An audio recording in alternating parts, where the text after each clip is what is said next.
so you can get back to work. TNJobfair.com with 104.5 The Zone. From the Mark Spain Real Estate Studios, your home for Titans and Falls football. 104.5 The Zone. WGFX Gallatin, Nashville. A Cumulus station. Trending now at 104.5 The Zone.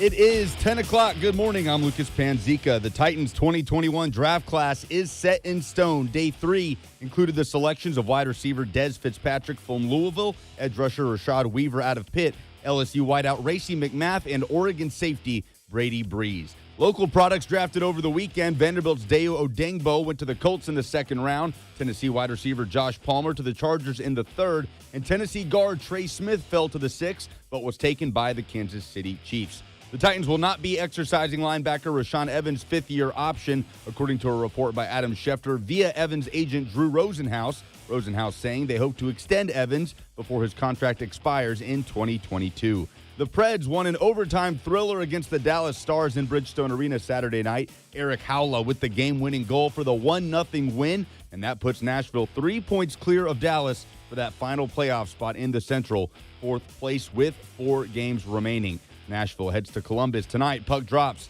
at 6 p.m. Breaking news at once in your home for the Titans and the Vols. This is 104.5 The Zone.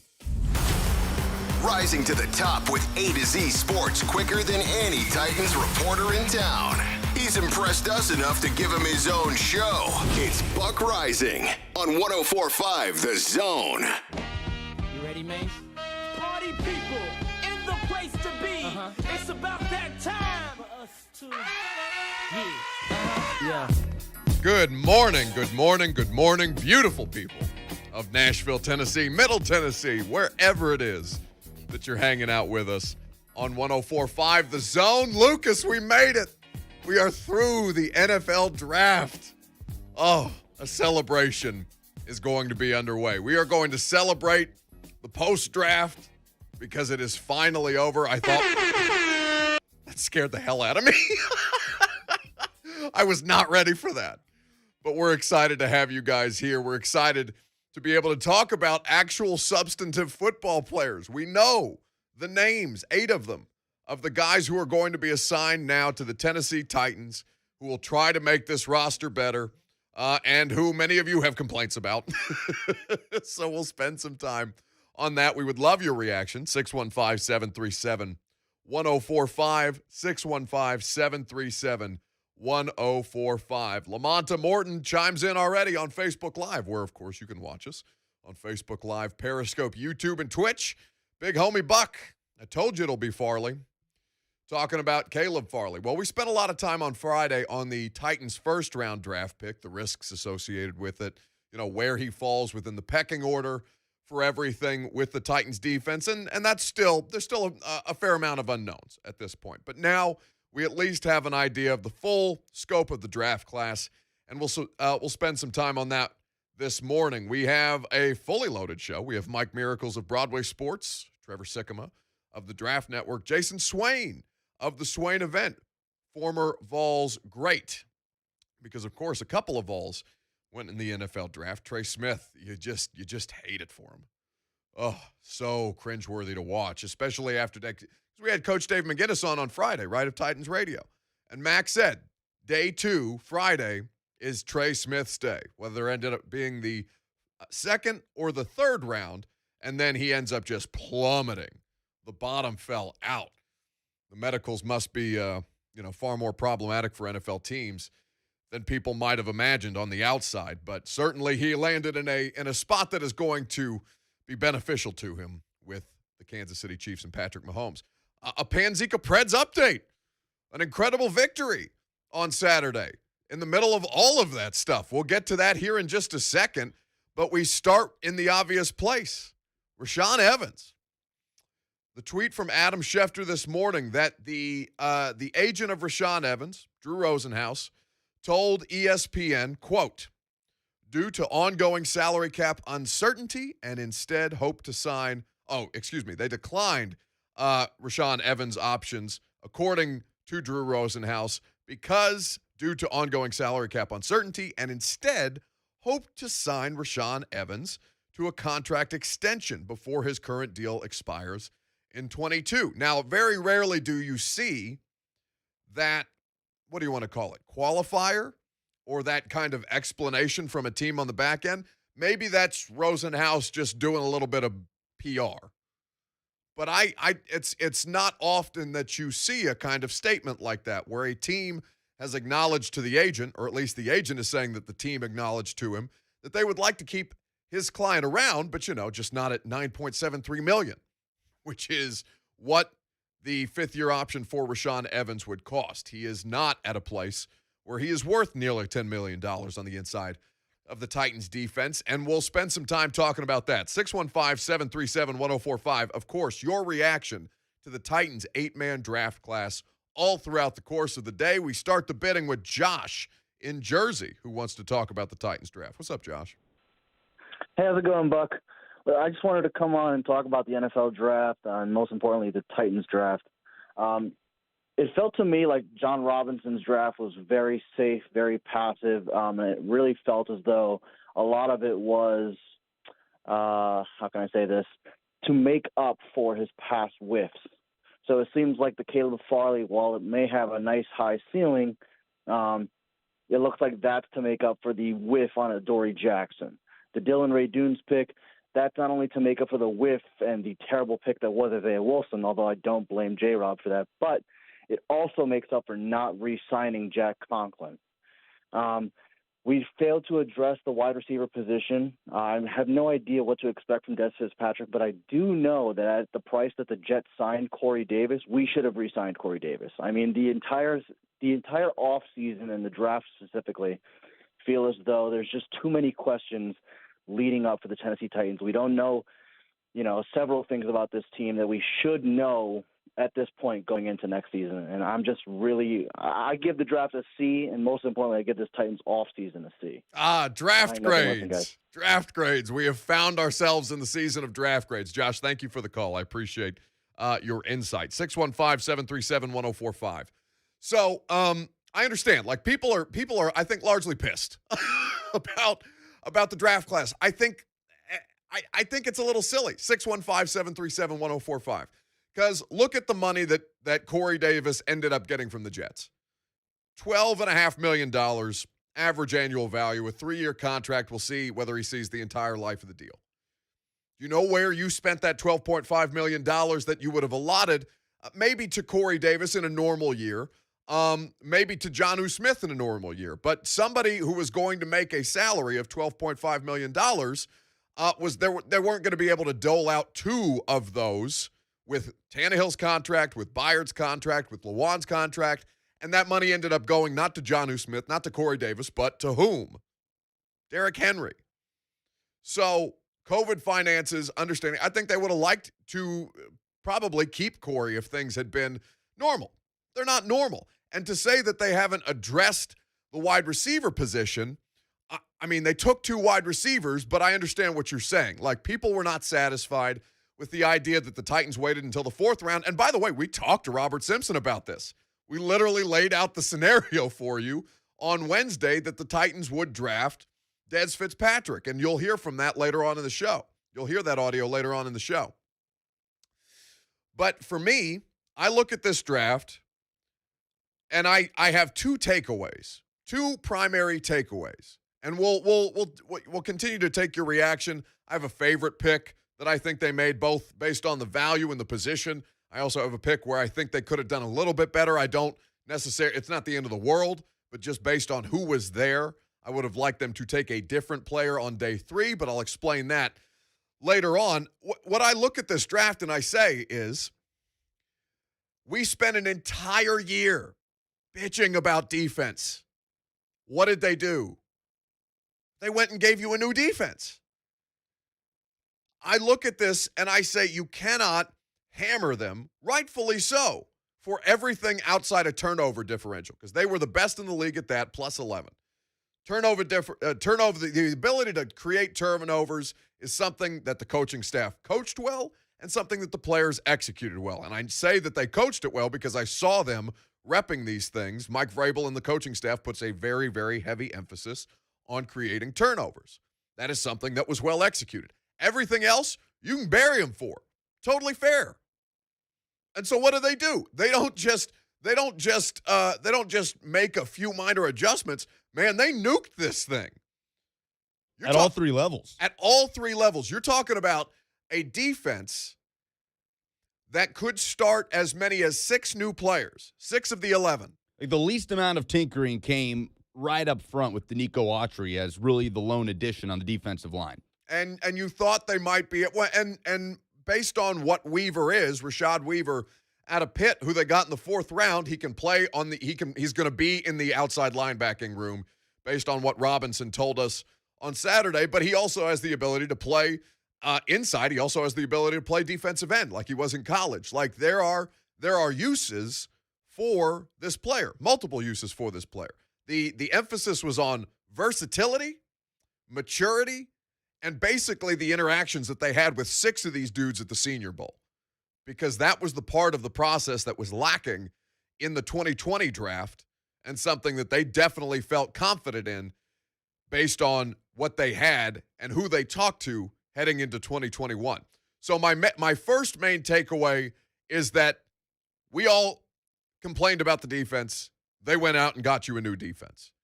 I'll tell you my second here in just a moment, but first let's go to Corey in Hendersonville, who is also not happy with the draft. What's up, Corey? Hey, what's going on, Buck? So I also share the sentiment of the previous caller about the wide receiver and how we failed to address that until the 4th round. Mm-hmm. I felt like for when they traded out in the 3rd round, traded back, the pick that ended up going right there was Amari Rodgers, and I thought that could have been a good wide receiver for us to take, but also we failed to address tight end. Yeah, no players drafted at that position. Thank you for the call, Corey. 615-737-1045. That's the flaw.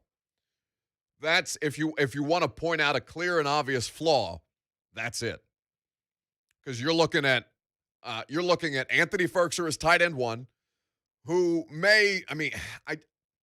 we haven't seen him display the qualities that a starting tight end or a well-rounded starting tight end should have. We'll find out this season, right? We will see, because there was a moment, and I believe we have this audio. Lucas, I don't want to throw you under the bus if you don't have it ready, because I'm pulling it up on the fly, but John Robinson essentially said that they had been in contact with other teams about tight ends on other teams' rosters. Because right now, look at the tight end group, okay? I understand it is less than satisfactory. It is Anthony Ferkser. It is Jeff Swain. It is Jared Pinkney, who may have some ability. There are guys still available out on the free agent market, namely Michael Pruitt. But what Robinson said on Saturday about the tight end position made me feel a little better about what they may end up trying to do. Yeah, Joe, we were close a couple of times. You know, we had some discussions yesterday, some today. And you know, we like the group that we've got, and, you know, we'll continue to evaluate, you know, players that, you know, available here after the draft, you know, as we start that process. You know, and I've gotten several calls from, you know, general managers on other teams that have players on their roster. So, you know, the roster building process is never over. But, you know, we're excited with the group that we got back, you know, with Ferk and with Swain and Hudson and Adden Pinkney, who was, you know, a good player coming out of Vanderbilt, and Parker Hesse. We'll see how those guys come in and compete, and continue to evaluate the players that are available as we continue to move through the offseason here. You know who's available right now? Delaney Walker at 37 years old. Our next guest, Mike Miracles of Broadway Sports, he was advocating for the Titans to call Delaney to help bolster their tight end depth. We'll talk with Mike about that and much more coming up next. I'm Buck Reising. This is 104.5 The Zone. Jayson Martin and Ramon Foster serving up crow in the AM. So, Mike, you're going to have to eat your words when Vinny is here, is all I'm saying. That's fine. I'm giving you props. I'm not going to have to eat my words. Jay, Mart, and Ramon. Tomorrow morning from 6 to 10. 104.5 The Zone. If you're thinking about buying or selling your home, now is the time. Hey, it's Mickey Ryan, and I'm here to tell you, you can get a strong cash offer and sell your home stress-free with a guaranteed offer from Mark Spain Real Estate. Don't worry about the hassle of constant cleaning and home maintenance. Sell your home with Mark Spain today. Go to markspain.com, fill out a quick form, and receive an all-cash offer on your home today. There's no obligation. The guaranteed offer allows you to bypass the market and sell your home hassle-free. No showings, no open houses, no stress. Choose when you want to move and close with confidence. The Wall Street Journal named Mark Spain Real Estate the #1 real estate team in the U.S. for closed transactions. One of their clients, Tom, said, we got a guaranteed offer with Mark Spain Real Estate in 24 hours and above market value. It was smooth, easy, and stress-free. I cannot recommend Mark Spain Real Estate enough. The Mark Spain Real Estate guaranteed offer keeps you in control. It's that simple. Again, no showings, no open houses, no stress. Go to markspain.com to get a guaranteed offer on your home today. That's markspain.com and start packing. Or call 855-299-SOLD. Some things are just true, like your local Geico agent could save you hundreds. And also, 2-year-olds will always ask, why? It's lunchtime. Why? Because you're hungry. Why? Because humans need food. Why? Because we convert it to energy, blood, and muscle and bone. Why? Because I love you. Your local Geico agent could help you save 15% or more. It's just true. In just 1 year, termites cause $5 billion of damage. Which is why our family at All American Pest Control loves the Centricon Termite Colony Elimination System. The Centricon system saves homeowners headaches and hundreds of thousands in costly repairs. And I can think of about 5 billion reasons why you should learn more about it today. All American Pest Control. Yuckbugs.com.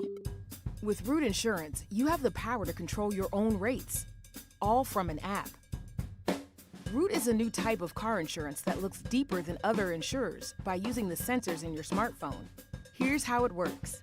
Just download the Root app, get on the road, and we'll take care of the rest. The app measures your driving behavior, things like braking, turning, and how much you drive. And you get a custom rate based primarily on your driving. The better you drive, the better your rate, which means good drivers could save hundreds. And this puts the power back where it belongs, in your hands. It's also easy to customize. The app walks you through each step so you know exactly what you're getting and get exactly what you need. It's car insurance made for you. Because good drivers deserve better rates, a better experience, and more control. Download the Root app today and see how easy car insurance can be. Disclaimers may apply. See joinroot.com for details. It's all about the nose. It's your air filter, the first line of defense against bacteria and viruses. If too many germs get stuck in your nose, guess what? You get sick. That's why it's so important to keep your nose clean, just like washing your hands. Nasal irrigation gets rid of germs by rinsing the nasal cavity, but neti pots are hard to use and, frankly, kind of gross. Now there's a better way to keep your nose clean and help your body protect itself. It's called Navage Nasal Care. Navage uses powered suction to flush out allergens, mucus, bacteria, and viruses. Millions use Navage for fast, all-natural relief from sinus congestion and allergies, and to breathe better, sleep deeper, snore less, and feel healthier without drugs. Navage is easy to use, affordable, and comes with an absolute guarantee of satisfaction. You wash your hands and brush your teeth every day. Now it's time to start cleaning your nose with Navage. At Navage.com, CVS, Walgreens, Bed Bath, Target, and Rite Aid. Navage, N-A-V-A-G-E. Clean nose, healthy life. Twin Spire Sportsbook is live in Tennessee, and they're coming out of the starting gates with their best offer yet for new players. With 1 week of risk-free bets up to $1,000. Twin Spires is backed by the same team as the Kentucky Derby, bringing over 140 years of excitement and wagering experience. Just download the Twin Spires app using promo code FREE1000 to get started. Void where prohibited. For terms and conditions, visit twinspires.com. Must be 21 and up and physically present in Tennessee to bet. See full terms and conditions at twinspires.com. For help with a gambling problem, call or text the Tennessee Red Line, 1-800-889-9789. This is for the men who never settle, the ones who miss the fairway all day and still pull out the big stick, the type of guys who will always prefer to be behind the grill than in front of the camera, and the men who never let their friends forget about a high school nickname. This is the Lodge mentality. This is Twin Peaks. Who wants to settle for a single TV? With more TVs, bigger screens, plus our fabulous scenic views, there's more to watch at Twin Peaks. Geico. 15 minutes could save you 15% or more on car insurance. Unused prescription opioid pain medicines can spell trouble. Safely dispose of opioids before they can hurt your family. Find a drug take-back option such as medicine drop boxes. Visit www.fda.gov/drug disposal. A message from the U.S. Food and Drug Administration.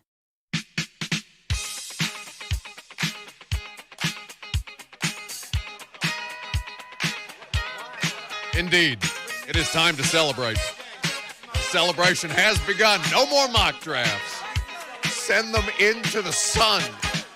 Buck Reising here with you until 1 o'clock. We are celebrating all day long. It's a beautiful day. Oh, the sun may not be out in Nashville, Tennessee, but there is a warmth in my soul for not having to read anybody's mock drafts except for Trevor Sikkema. We're going to have an intervention with him later on in the show. But in the meantime, we go to noted mock draft aficionado, Mike Herndon, at Mike Miracles on the socials of Broadway Sports, doing exceptional work there for them. Good morning, Michael. How are you? Good morning. I thought you were having me on to talk about my 2022 mock draft that I'm working on right now, Buck. I thought that was the whole reason I was coming on today. I would rather throw myself face first into a wood chipper. Do you understand? Me too. Like, can't people wait like a week after the draft to put those out? Does it have to be the second the 7th round is over? No, you know what? They're doing it because there's a market for it. I want to know who the hell's clicking on those things, because those are the people I want to swing on. They've got a real problem. Oh my God! Just put the needle down. It's gonna be okay. At Mike Miracles is where you follow him on the socials. All right, so let's start in the obvious place. Rashaan Evans.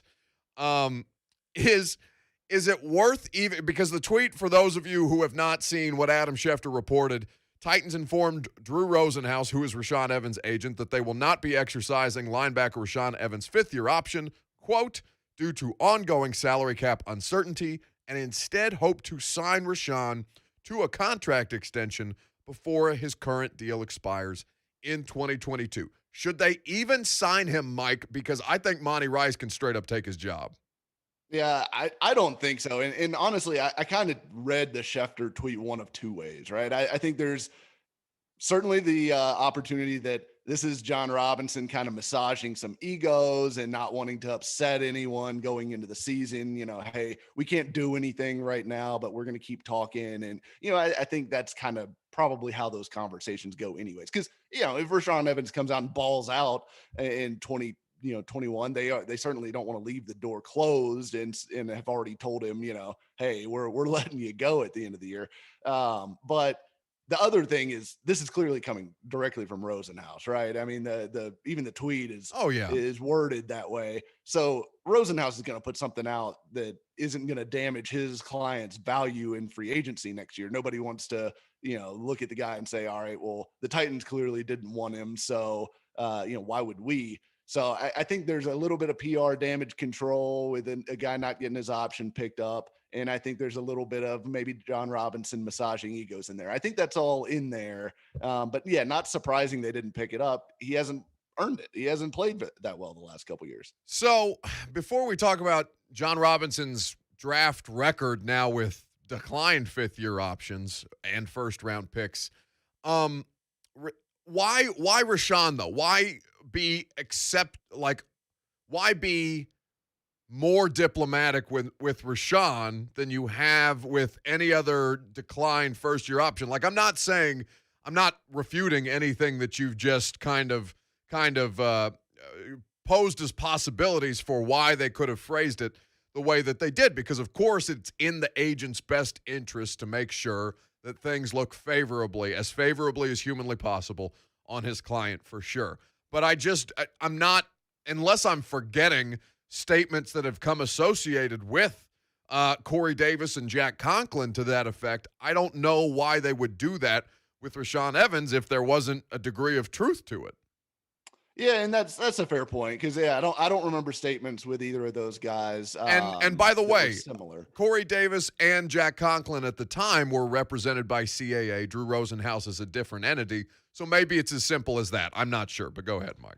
It could be, yeah, it could be that it's a Rosenhaus play, and obviously Rosenhaus has incredible sway with Schefter specifically. So it's kind of it could be an agency thing, but I guess to me that's the only thing that makes sense, because I just don't know how you look at what Rashaan Evans has put on tape the last couple of years and say this is a guy we want to have around long term. And like you said, Monty Rice, I feel like that draft pick was a shot across Rashaan Evans' bow, because if you look at Monty Rice, he is Rashaan Evans. Like, he is a downhill thumper. He plays sideline to sideline. He's got a little bit of juice as far as a pass rusher, blitzer from the second level, but he's a little bit of a liability in coverage. He is a Mike linebacker in a 3-4 defense, and that is Rashaan Evans' position. So they went and drafted Rashaan Evans' position in the third round before they took, a wide receiver or, anything like that, which we all know at this point.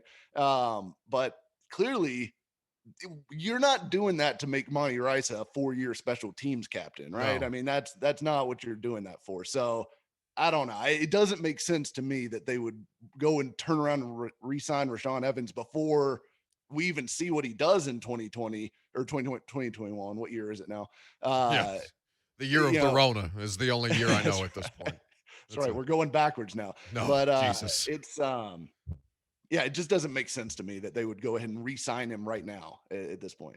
No, especially given that for all of the reasons that you just listed, the skill set is so similar between Rice and Evans that the player that you would probably more want to spend that money on when he becomes available for a contract extension again is Jayon Brown, so that you have complementing skill sets among your inside linebacking room. And David Long is a nice depth piece, but certainly not a starter, I don't think, by at least my estimation. I don't know what you think about it, Mike, but I think he's a far cry away from being able to play, week in and week out snaps for this team.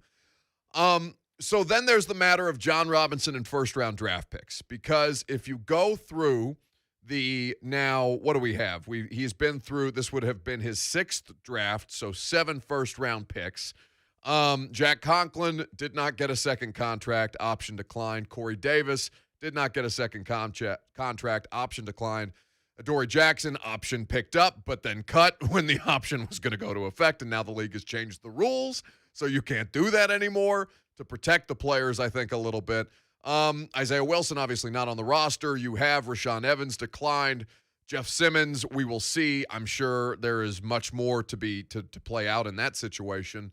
And now with Caleb Farley, which is not going to factor into this. But is there enough of a sample size for you to look at the lack of extensions among these first-round picks and say this is a flaw in John Robinson's process? Or are you looking at first-round picks maybe like I am and saying, if you can find reasonable replacement-level talent as a cost-effective means, then I'm not as mad at you about it. But there is clearly a trend where he's comfortable letting them move on, whether it's because they didn't pan out or otherwise. Yeah, I think there's 2 ways to look at it. So I think on one hand, you certainly don't want to see a trend continue where these guys play 4 years and then leave, because your first round picks, they should be foundational pieces. They should be guys like AJ Brown, who they would under no circumstances let out of Nashville, right? That is a no-brainer. They're going to sign him to an extension when that comes up. They will not let him out of town. You want to be drafting guys like that in the first round. That being said, if you look at the guys that he took, every single one of them, the first 3 that have hit the market now, all gotten 8-figure per year contracts from other teams. Jack Conklin got 3 years, $42 million. Corey Davis got 3 years, 36. Yeah. And then Adoree, of course, got 3 years, $39 million. So it's not like those are terrible NFL players. He's drafting good players, but not great players in the first round. And you do need to find the great players. But I don't think, aside from Wilson, and you can make an argument for Evans, I think, too, in this. Not many outright busts. And even Evans, he's been a starter for 2 years. Yeah, I mean, 2018, he was hugely competent. I thought he was fine in 2019, and then 2020 just seemed he was disoriented a little bit. Yeah, absolutely. And if you look back at those drafts, if you go just through, any draft over the last 4 or 5 years and look at the players that were selected in the first round, look at how many never even became starters on their team or are already out of the league. It's more common than you probably think. And Evans becoming a starter, partially that's because he's a first round pick and they've got to see what they've got in him. But I think he's been at least an adequate starter for, like you said, probably 2 of the 3 years he's been here. And then last year, nobody was good on that defense. So you could maybe give him a little bit of a pass, but overall, I think John Robinson has selected good players, just needs to more home runs in the first round would be nice. Whereas he seemed to found his home runs in the second and third round with Byard and Henry and AJ Brown. So it's kind of if you flip the second and third round with the first round guys, you probably feel a lot better about his drafting acumen. Right. I just think it's a little bit of nitpicking and understanding that they didn't take it. This was not a sex appeal draft. This was tackles. This was linebacker depth. This was secondary depth. They are fundamentally sound players by almost all of the accounts. Des Fitzpatrick, I think, has a bit of a consistency or work to do in terms of consistency. Drops not ideal, but you understand what they were trying to do there. The thing that lacks, if you're going to be critical, Mike Herndon of Broadway Sports here with us on 104.5 The Zone. You're going to be critical of them anywhere and not to do draft grades, but they don't have a tight end. They did not draft a tight end. There were several that came in undrafted rookie free agency. They have some names that John Robinson cited as they like their room, which I don't think he would say otherwise, but you never know. And then, Mike, he said something that really stood out to, I think, anybody that was listening closely enough, which was GMs have been calling John about their needed tight end and be like, hey, I got a maybe, not saying that it's the Eagles, but maybe hypothetically, Philadelphia is calling, said, hey, John, I got a Zach Ertz contract that I'd love to offload. What might it take for you to be comfortable making a trade like that? There are several options around the NFL right now, whether it's Evan Ingram, whether it's Zach Ertz. O.J. Howard is an interesting case study, I think. Does that quell any – because obviously they have to make it – to complete the tight end room, they have to do something. Firkser is a fine player, but I don't think a featured tight end is where Anthony Firkser is at this point in his career. Maybe he has some kind of hyper development that we see over the course of an offseason, but it's a flawed way to do the analysis, but until I see it happen, I don't think it's going to happen. Are you comforted by the fact that they're at least exploring options for veterans on other teams' rosters via trade? Yeah, I think, and honestly, I don't see how they go to camp with the tight end room as it stands right now. I mean, Swain and Ferks are fine players. They're both very good, role players. Swain's a good blocker. Ferkser's a good pass catcher, but he's really kind of more of a jumbo slot receiver. So I just don't see how you. He's functional. He's going to give you probably, and even if you expanded his role a little bit, he could probably give you 400 or 500 yards, something like that in a season. But he's not going to be a good blocker. He just doesn't have the size, the bulk to really be good at that. He could maybe get better at getting in the way, whatever. But I do think a trade makes a lot of sense for them, and I 100% think the Eagles were one of those teams calling John Robinson about their tight end, Zach Ertz. I mean, and Ertz to me, maybe the least attractive of the potential trade targets. Obviously he's the biggest name, most accomplished, but he's also 30 years old. He's coming off a season where he had a lot of injuries. He's got a big contract. There's a lot of drawbacks to Zach Ertz, and I think he's definitely in kind of the twilight portion of his career. And he was frankly never much of a blocker in Philly. So right. If you're looking for a guy that can do a little bit of both and give you that full package, he's not it. But O.J. Howard is a guy that's really interesting to me. I mean, always hurt, and that's a problem. But there was a lot of reports that the Titans liked him coming out of Alabama, and he was connected there quite a bit in that lead up to that draft. So I think he could be an interesting target. I think David Njoku from the Browns, who he's kind of buried in the depth chart there, has a lot of physical talent and seems to want out. Put it together, and he seems to want out for sure. I think he's an interesting guy. And then you mentioned Evan Ingram. Ingram, I don't think fits really what they probably want to do. He's kind of like a supercharged version of Furcher to me. He's more of a jumbo slot receiver, not going to block or anything like that for you. So Howard and Njoku, I could get behind making one of those moves and getting a guy that really hasn't gotten much of a chance, could come in and help you, and you maybe, you shouldn't have to give up a whole lot for them given what they've produced so far in their careers. And as Captain Trips writes in on YouTube, where you can watch the show and hang out in studio here with us, you can always bring in Tim Tebow, who clearly has a future at tight end for the Jacksonville Jaguars if things don't work out on the trade market. All right, Mike, make the case. 37 years old, Delanie Walker. Why do you want him back? Oh my gosh. So here's the thing. Delanie, we know the work ethic. We know he keeps his body in tip-top condition. He played really high-level football up until he was, 35? Yes. So, yes, he's coming off an injury, but he had a year to rest, get his body right. I don't think he's going to come back and be 33-year-old in his prime Delanie Walker, where he was, putting up 800 yards a season and all that stuff. But they don't need that, right? They need a guy who can come in and be functional in both the run game and the pass game.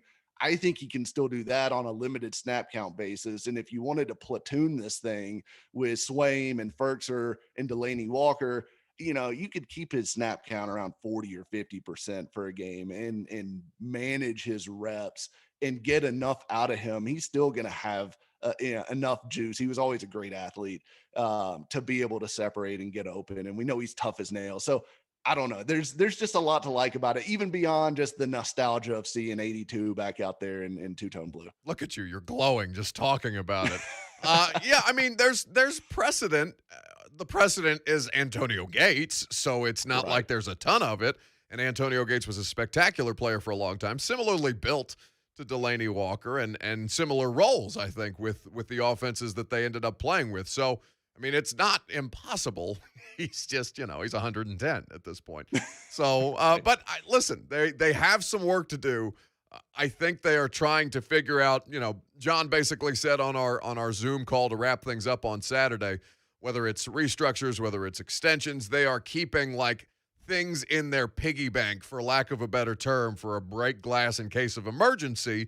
And, if the emergency ends up being, oh, hell, we are without a tight end heading into training camp, or a starting tight end, I think these are the kind of situations that will be more thoroughly explored. Mike, what do you have written up for up at BroadwaySports.com right now? Because I know you've been grinding through the post-draft process as well as through the pre-draft process and the draft itself.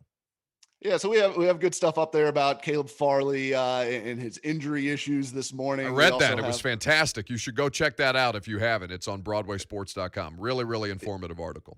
Yeah, so that was a great piece by Josh Hong, one of our writers over there. But also I've gone through and kind of written a little bit my summary on the draft class. Like you said, it's kind of a eat your vegetables draft class, but though I think they got a lot of good football players. And at the end of the day, the draft is about adding good football players more than filling needs. And I still go back to that point that the free agency is for filling needs. The draft is for building for the future and foundations in years 2 through 4. Because, your 4th round pick probably isn't going to be your, one of your starters, at least not on a good football team. So I think they got good football players in a lot of these picks, and we'll see where it goes. But that's some of the stuff we've got up there. In 30 seconds, if Des Fitzpatrick was a vegetable, what vegetable would he be? Let's see. I'll go with he's kind of broccoli. He's kind of bland. You could spice him up a little bit. He's got the athleticism. So if you kind of you don't want to steam Des Fitzpatrick, but if you go and you toast him a little bit, you get a little the crunchies on there, I think he could be okay. He's never going to lead. He's never going to lead. He's not going to be your AJ Brown, your top end vegetables, but yeah. Good fiber. Good fiber. Mike Miracles with the exceptional analysis here on 104.5 The Zone. At Mike Miracles is where you can follow him. Thank you, Michael. I appreciate it. All right, we will take your calls should the Titans bring back Delanie Walker. Should that be a portion of the solution in the tight end room? Also, we're going to empty the notebook. Coming up next, I'm Buck Reising. This is 104.5 The Zone. feeding your curiosity from all the food groups. Phone, smart speaker, radio, and now Twitch. It's 1045 The Zone TV. Watch now. 1045thezone.com. I've asked my little brother to stand on his head, balancing hungry Wolverine cubs. How much longer? Just 11 more minutes at All American Pest Control. Spending an extra 10 to 15 minutes makes our job more fun. And time flies when we're having fun. Right, Reese? Fun? Our Pest Plus mosquito? Starting at $39 a month. Call All American Pest Control today. 615-209-9929. Or learn more at our website. Yuckbugs.com. Fleet Cards USA. Fleet Cards USA. Barb speaking. Hiya, Bob. Got a good-sized plumbing outfit here in Milwaukee. 12 vans. Problem is, all the driver receipts, expense sheets. You're drowning in paperwork. Exactly. Get fuel cards. They're the easy way to track every dollar spent on fuel. Could save you some money. Plus, the reporting could save you even more. So flush that big old receipt mess right down the drain. Yeah, we don't recommend that. Go to FleetCardsUSA.com. Answer a few questions, and hi-ho, you're good to go. Fleet Cards USA. Brett Bryan here on behalf of Twin Spires Sportsbook. Twin Spires is live in Tennessee, and they're coming out of the starting gates with their best offer yet, with up to $1,000 in risk-free bets just in time for all the tournament action. Twin Spires is backed by the same team as the Kentucky Derby and Churchill Downs Racetrack, bringing over 140 years of tradition, excitement, and wagering experience. For new players in Tennessee, Twin Spires will give you 7 days of risk-free betting, up to $1,000. That's right, up to $1,000 and 1 whole week to try your luck. Now you can actually bet on those upset picks you've been scribbling down on your bracket, and Twin Spires has the offer to get you started. Just download the Twin Spires Sportsbook app and enter promo code FREE1000 to participate. Void where prohibited. For terms and conditions, visit www.twinspires.com. Must be 21 and up and physically present in Tennessee to bet. For help with a gambling problem, call or text the Tennessee Red Line at 1-800-889-9789. Diabetes, high blood pressure, anxiety meds, everyone's on them. If you're a 50-year-old male, maybe a bit porky, and you may even have type 2 diabetes, $1 million of term insurance may only cost you about $200 a month. Call Term Provider. Speak with Big Lou at 800-333-1750. Big Lou will find a term life policy for you even if you have type 2 diabetes, are overweight, or have high blood pressure. Term Provider has helped thousands of people like you who think they can't afford term life insurance. To buy $1 million of affordable term life for you, all you need to do is call Big Lou at 800-333-1750. Lou will make sure the scales are tipped in your favor. Call 800-333-1750. Big Lou will answer your call and work to fit you into a term life policy that you can afford. Remember, Big Lou's like you. He's on meds, too. Call 800-333-1750. 800-333-1750. Hi, this is Lance Drury with the Lance Drury Law Firm here in Nashville. I've been warning our clients that IRS employees are back at work since mid-July, and their collection efforts have ramped up. Well, sure enough, it looks like it's happening. So if you have unfiled tax returns, wage levies, bank levies, or tax liens, now's the time to call the Lance Drury Law Firm before the IRS calls you. Tax resolution plans are based off your current income. So if your current income is less than normal due to the COVID-19 pandemic, this is precisely the time for the Lance Drury Law Firm to help you. Your consultation is free, so don't put it off. The Lance Drury Law Firm focuses solely on tax resolution law. It's all we do. And if you have IRS problems, you have legal problems. Let us use our tax law resolution experience to guide you and work on your custom resolution plan. Call now. It's free and confidential. Call me, Lance Drury, at 615-733-8168 or go to LanceDruryLaw.com. The choice of a lawyer is an important decision and should not be based solely upon advertisements. I'm Mick McGoran from 1 Hour Mick. Was going to say 1 Hour Heating and Cooling, Ryan. The home of Mick's Trifecta. Our spring maintenance service. 3 times better than a tune-up. Solid preventative work for your AC system. The region's best value. I guarantee it 3 different ways. Guarantee number 1. You'll save the cost on lower utility bills. Guarantee number 2. Your system won't break down for 6 months. Final guarantee.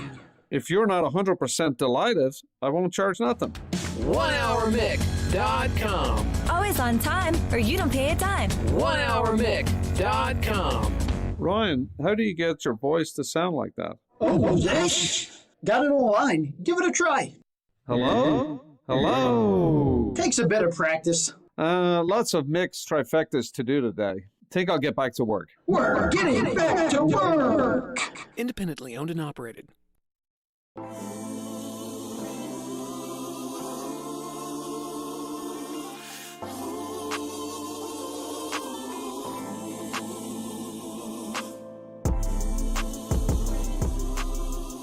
Buck Reising here with you till 1 o'clock, 104.5 The Zone. Happy Monday. Hope you had a spectacular weekend. We're going to recap the weekend here in just a second. We're going to empty the notebook as we do each and every Monday. But first, you guys have called in. You have opinions, you have thoughts, you have questions, comments, concerns. 615-737-1045. Also, a Panzika Preds update we will address shortly, because the Nashville Predators had a big win on Saturday. I was decompressing from draft stuff, so I didn't see anything really but the overtime, which ended up being where they ended up winning the game. 615-737-1045. John is in the borough. He wants to talk about Delaney. What's up, Josh? I agree. I think we try to sign Delaney to a 1-year deal, maybe $2 or $3 million. But I really think that we're going to miss Corey Davis blocking, because Josh Reynolds is not going to be able to block like Corey Davis. And Derek Henry is probably going to have a down year because of it. So we need somebody in that knows how Vrabel runs the offense somewhat, and that's what I got. Appreciate the call, Josh. 615-737-1045. I mean, yeah, sure, they're going to miss. Your offense isn't going to score 30 points a game again. It would be miraculous. But if it scores 28, I'm not that off put by it. You know what I'm saying? Like, they had to score 30 points a game last year to be able to win games. I honestly just look at it and say, yeah, you are going to take a little bit of haircut on the offensive side of the football. Josh Reynolds, I don't know that he can't block like Corey Davis. I've seen I won't say that I've seen very little, because I've watched Josh Reynolds on Game Pass a bunch. His opportunities with the Rams offense, much different than the kind of looks that Corey Davis was getting. And he seems to be willing in the running game. He is a big-bodied receiver. Maybe, I don't think he's quite as thick as Corey was, but he seems to very much feel comfortable, at least has been telling us in the one Zoom availability that we've had with him. He feels very comfortable, and that Corey Davis role is very much his to take on. The measurables are all very similar, not to dive too deep into that. No, I'm saying, like, that. It's very, like, I don't think that Josh Reynolds is Corey Davis, but I don't think he's like that far off. And by the way, like, we talked about takeaways. I gave you my biggest one from the NFL draft, which is that everybody asked for a new defense and then complained once they got a new defense, both in terms of starters and depth players in this draft. But the second takeaway is they must trust the hell out of Josh Reynolds, because they, as one of the callers pointed out, when they traded back with Green Bay to get out of 85, and the Packers took Amari Rodgers, the Clemson wide receiver, in the second round, that to me said that they were comfortable waiting as late as day 3 to take a wide receiver. And then they ended up trading up for Des Fitzpatrick, which, if you want to argue whether they should or not, or that Tylan Wallace is the better player, because he was still on the board. There was a handful of guys that were still available, or maybe you think they should have traded up for someone else. And John made it sound like they looked at moving around quite a bit. They just didn't think they were able to get high enough up to get the kind of players that they want, both at wide receiver and tight end. So they ended up, I won't call it settling, but they had a contingency plan, and apparently Des Fitzpatrick was a part of that contingency plan. Like, if you want to talk about panic drafting, look at the Houston Texans.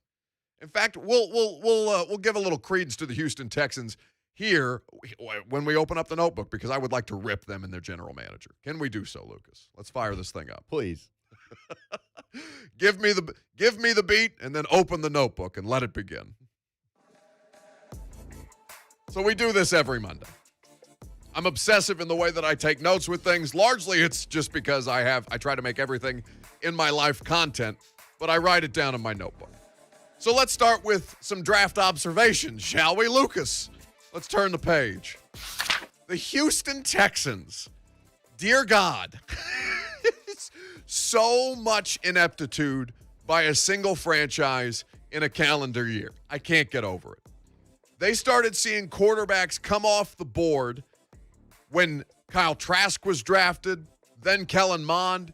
They then traded up for Davis Mills. It felt like the most panic move of the draft, like everybody looked around in their draft room that was probably sponsored by, X, Y, and Z. In the middle of fist bumping each other, they said, oh, hell, we're going to miss out on one of these quarterbacks. What do we do? Get a quarterback. Quick, let's get rid of more draft picks because they already didn't have any to begin with. No first-round draft pick, missing draft picks because of what Bill O'Brien basically did to savage their franchise. So they gave away an extra one just to go get Davis Mills. They have needs all over the board. Literally everywhere. Instead, they everywhere but running back because they're paying 800 of them. So many. At this point. The Houston Texans, man, sit the hell down. Lucas, how did you watch the draft this weekend? Most of it watching with ESPN because I don't have NFL Network with my Hulu package, with Titans radio on my stereo under the TV with the Bluetooth speaker. By the way, an exceptional job by Titans radio, man. Yes. Dave McGinnis, Rhett Bryan, Mike Keith, Amy Wells, they killed it for the 2 days. Ramon Foster as well on Friday from Nissan Stadium. I thought that they did an exceptional job. So cool to see that come about. But I decompressed from the draft, I was just in front of screens all day for 3 days between Zoom, between televisions, between my iPad, and all these meetings and press conferences that we were doing. And I took a step back from my television right as and by the way, God bless John Robinson for trading out of the 7th round. You are a saint for not letting us drag that thing out a couple extra hours. But I turned around, all of a sudden the Kentucky Derby is on my television screen. Completely forgot all about the Kentucky Derby this week. The only substantial coverage that the Kentucky Derby seemed to get is because Aaron Rodgers was in attendance, seemingly a little sauced. As was Tom Brady. Tom Brady there, too. The 2 biggest stars, not named Patrick Mahomes, in professional football, again carried the coverage of the horse racing because it's just not enough for the NFL to completely take over the week and basically the last 2 months with their draft selection process. Glorious, though, in its normalcy this weekend, the NFL draft. Not terribly, memeable. We didn't have a bunch of viral moments outside of Howie Roseman, not getting fist bumped by one of his scouts in the Eagles room. Jalen Waddle. Which, immediately was the laughing stock of the internet. But it was nice to just see everybody collectively watching the draft as if it was football season, right? The best thing that football does is serve as a distraction. Now, the draft was basically a 3-day NFL infomercial. Everybody citing, here is the hugely vaccinated draft set. Here's the hugely vaccinated, NFL fan area. Here is Roger Goodell on his lounger with fans to come and sit at, as if that was something that anybody wanted to do. But, Raj has to have some part to play in this. But it was largely a family affair. It felt really good. Now, I hate the post-draft grade exercise because it's mindless. It's a waste of time, even as I understand that a lot of my friends, Trevor Sikkema, make their living that way. It's a massive cottage industry. You guys are going to click, so I can't fault people for putting them together. But at this point, Lucas, I would like to try our own version of it, if you'll allow me. The Rams draft room sponsor. Idiots. F minus 0.0, Mr. Blutarski. Rocket Mortgage? They paid all of this money to have their logo slathered across their draft room. John Robinson called it a McMansion. Only to realize, if you're Rocket Mortgage, that the Rams didn't have a first-round draft pick, 2 picks on day 2, 7 on day 3, when the draft room is not at all on television. Mostly in the 6th and 7th rounds, the Rams had their selections. They got all of that money from Rocket Mortgage just to not have their logo on television for the vast majority of the draft. Meanwhile, you got Vrabel and Robinson out here, pitching tents by the river. Phrasing. That's this weekend's notebook. Much more than I had in the notebook, but we'll save some stuff for another day. 615-737-1045. When we come back, we are going to dive deep into this Titans draft class, spend some more time on it with Trevor Sikkema of the Draft Network, who, that addict, has done more mock drafts and draft grades immediately after Thursday, Friday, and Saturday's proceedings ended. We'll spend some time on that. You'll also hear from John Robinson, Mike Vrabel, and a really, really unfortunate interaction with the second overall pick in this draft, Zach Wilson. All that and more coming up next. I'm Buck Reising. This is 104.5 The Zone. The 3HL. We're just a little bit hangry. You're not getting enough snacks. I'm worried about you. I need more snacks. You're going at people. The 3HL with Brent Doherty, Don Davenport, and Ron Slay. This afternoon starting at 3 on 104.5 The Zone.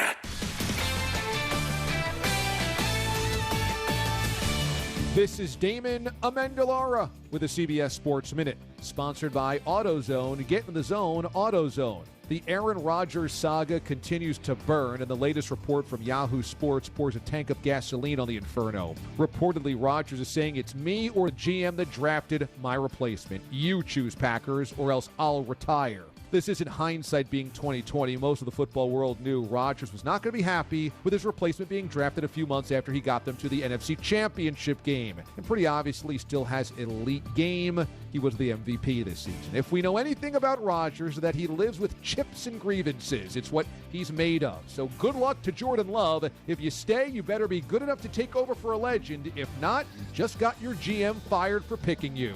This is Damon Amendolara.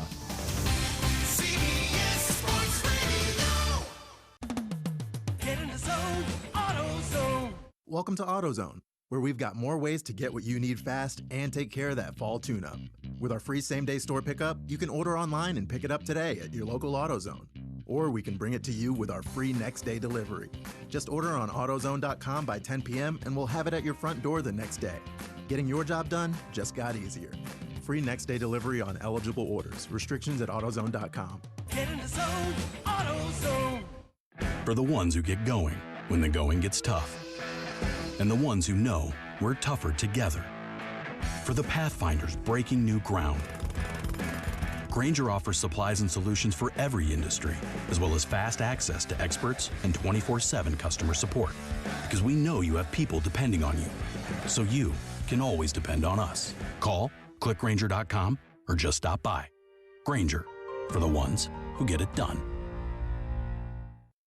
Hi, I'm Ryan Kelly with thehomeloanexpert.com. Everyone knows that the real estate market is bananas. Homes are selling before they even get to market with multiple offers. You need to make sure that you're working with a strong mortgage lender that can give you advantages to help ensure your offer gets accepted. At the Home Loan Expert office, we have a 21-day closing guarantee, and for first-time home buyers, when you close, you'll receive a $500 Home Depot gift card. Thehomeloanexpert.com. NMLS number 1326241. Hey, it's Mickey Ryan. I give All American Pest Control 5 stars. Every team member that's ever come to my house from those guys is well-trained and professional and friendly and really helpful. They show up on time. They provide thorough treatment. And I love that if pesky critters show up in between services, all I have to do is call. All American will come back in between visits for no additional charge. I get quarterly pest control, mosquito treatments, and termite protection. It's all a great value. So go to yuckbugs.com today. Tell them Mickey sent you. Hi, guys. It's Andrew. Are you struggling with ED? Well, I have great news. Hillside Medical Clinic uses the most advanced form of acoustic wave therapy,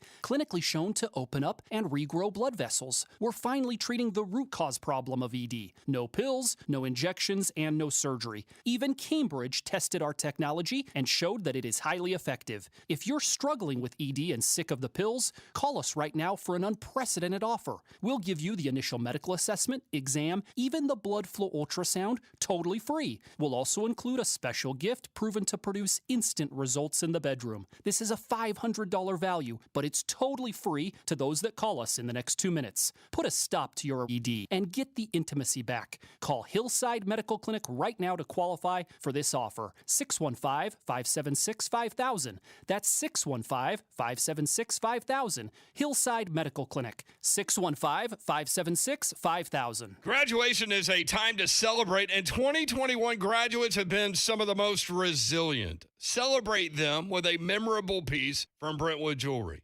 From a premier timepiece to a custom ring, necklace, or earrings, Brentwood Jewelry can help you find the perfect piece to commemorate this special time. Brentwood Jewelry, located in the heart of Brentwood on Church Street, just off Franklin Road. Exceptional style, exceptional deals every day for more than 50 years. Visit BrentwoodJewelry.com. Sometimes in business, the unexpected comes calling. From rent increases to increased orders to, I'm gonna say it, unprecedented times. But don't bounce back. Bounce forward with Comcast Business. Bounce forward with fast, reliable internet on the network that can deliver gig speeds to the most businesses and gives you the flexibility to update your bandwidth in just a few clicks. Be fast, be flexible, be ready for what's next, and bounce forward with Comcast Business. Help your business bounce forward with this amazing offer. Get started with a powerful and reliable internet and voice solution from Comcast Business, starting at just $35 each a month for 24 months for 2 years when you buy both. Call 1-800-501-6000 or go to ComcastBusiness.com today to find out more. Restrictions apply. Limited to new Comcast Business 35 megabits per second internet and one voice mobility customers. Early termination fee applies. Enrollment in EcoBill and AutoPay required. Call for details. Give spring a whole new sound with Audible Plus. Listen all you want to thousands of select Audible originals, audiobooks, and podcasts, including exclusive series. Start a free 30-day Audible Plus trial when you sign up at audible.com. Multi-platinum entertainer Jayson Aldean returns to the live music scene for the first time in over a year. Let's get this thing started. 2 nights of Jayson Aldean live at the Bonnaroo Farm in Manchester, Tennessee on May 14th and 15th. And 1045 The Zone has your chance to see it live. Sign up for your chance to win 4 tickets by going to 1045thezone.com/contests. Tickets are on sale now. To purchase, visit BonnarooFarm.com. From the Mark Spain Real Estate Studio, WGFX Gallatin, Nashville, a Cumulus station. Our season never ends. Your home for Titans and Vols football. Trending now at 1045 The Zone. It is 11:02. Good morning. I'm Lucas Panzica. The Titans 2021 draft class is in the books with 8 picks. Day 3 included the selections of wide receiver Dez Fitzpatrick from Louisville in the 4th round, edge rusher Rashad Weaver out of Pitt, LSU wideout Racy McMath, and Oregon safety Brady Breeze. Local products drafted over the weekend. Vanderbilt's Deo Odengbo went to the Colts in the 2nd round to fill an edge rushing need. Tennessee wide receiver Josh Palmer to the Chargers in the 3rd, and Tennessee guard Trey Smith fell to the 6th but was taken by the Kansas City Chiefs. The Titans will not be exercising linebacker Rashaan Evans' 5th-year option, according to a report by Adam Schefter, via Evans' agent Drew Rosenhaus. Rosenhaus saying they hope to extend Evans before his contract expires in 2022. The Preds won an overtime thriller against the Dallas Stars in Bridgestone on Saturday. Eric Howla with the game-winning goal. Matthias Ekholm with the assist for the 1-0 win. That puts the Preds 3 points clear of Dallas for the final playoff spot in the Central, 4th place with 4 games remaining. Nashville heads to Columbus tonight. Puck drops at 6 p.m. Breaking news at once in your home for the Titans and Vols. This is 104.5 The Zone. The most successful streaming and podcasting talent in Nashville is Buck Reising. And now he has a radio show to go along with it. Right here, it's Buck Reising on 104.5 The Zone. You ready, Mace? Party people in the place to be. It's about that time for us to. Yeah.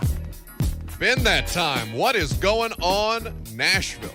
Lovely to see you here with us on a Monday on 104.5 The Zone. It's been a fun show so far. It's just getting started.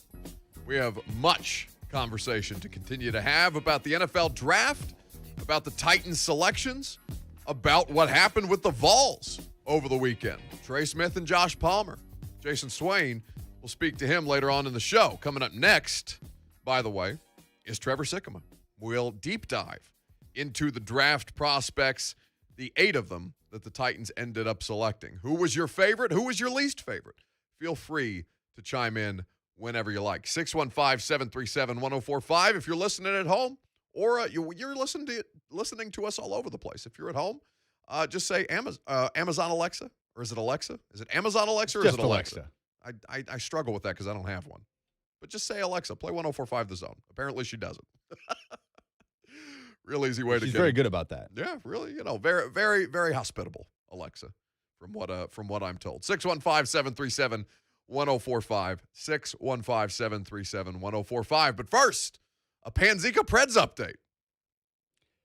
Looked like a playoff atmosphere in Bridgestone Arena on Saturday. You and I both had the opportunity to go, and we were not able to. Well, I mean, I could have gone, but I chose not to. I had family in town. If I didn't, I would have been there. But looked like a playoff atmosphere and the exact kind of game you expect against the Stars. Defensive, hard-hitting, a playoff type of game, and a 1-0 win. Felt like that game was destined for overtime. UC Saros. So good. 10 straight starts. And I texted Alex Doherty of A to Z Sports, who we have on to talk Preds a good bit. Right. Just how crazy is that, the 10 straight starts? He said it's a lot, but what's crazier is him going back-to-back with his starts like he did last week, Monday and Tuesday against the Panthers, and then still getting consecutive starts after that. Like, Pecorino has started 3 games in the last 2 months. And I saw this from The Athletic, Mark Lazarus saying, since March 15th, Saros has a .945 save percentage in 20 starts. No other goalie in the NHL is above .923 in that span. UC Saros has been the best goaltender, using a soccer term, in the NHL for the last 2 months. You did go to the soccer game. So I did go to the soccer game, yes. So, is this sustainable? With the Preds? With Saros. Oh, against the top teams, like against the Carolina Hurricanes in a 7-game series in the playoffs? No, I don't think so. But you just got to get in. You just got to get in. And that win was so huge to get in. Although important to note, since it's an overtime win, Preds get 2 points, but the Stars get 1 point. So it is a 3-point advantage right now in fourth with 4 games remaining, 2 against the Canes, 2 against the Panthers, and the Stars have 5 remaining. So still a lot of work to do, but that is such a huge step towards the postseason. And another thing, that the last thing I'll put in here, Eric Howla, talk about value, $1.75 million, I believe, his 1-year deal in December from David Poile. 8 goals, 11 assists since that time, and he had the game winner on a great play by Matthias Ekholm with the wraparound assist on Saturday. So David Poile, the moves that he made, not just the trade deadline, but the end of the year, are paying dividends. And Forsberg back.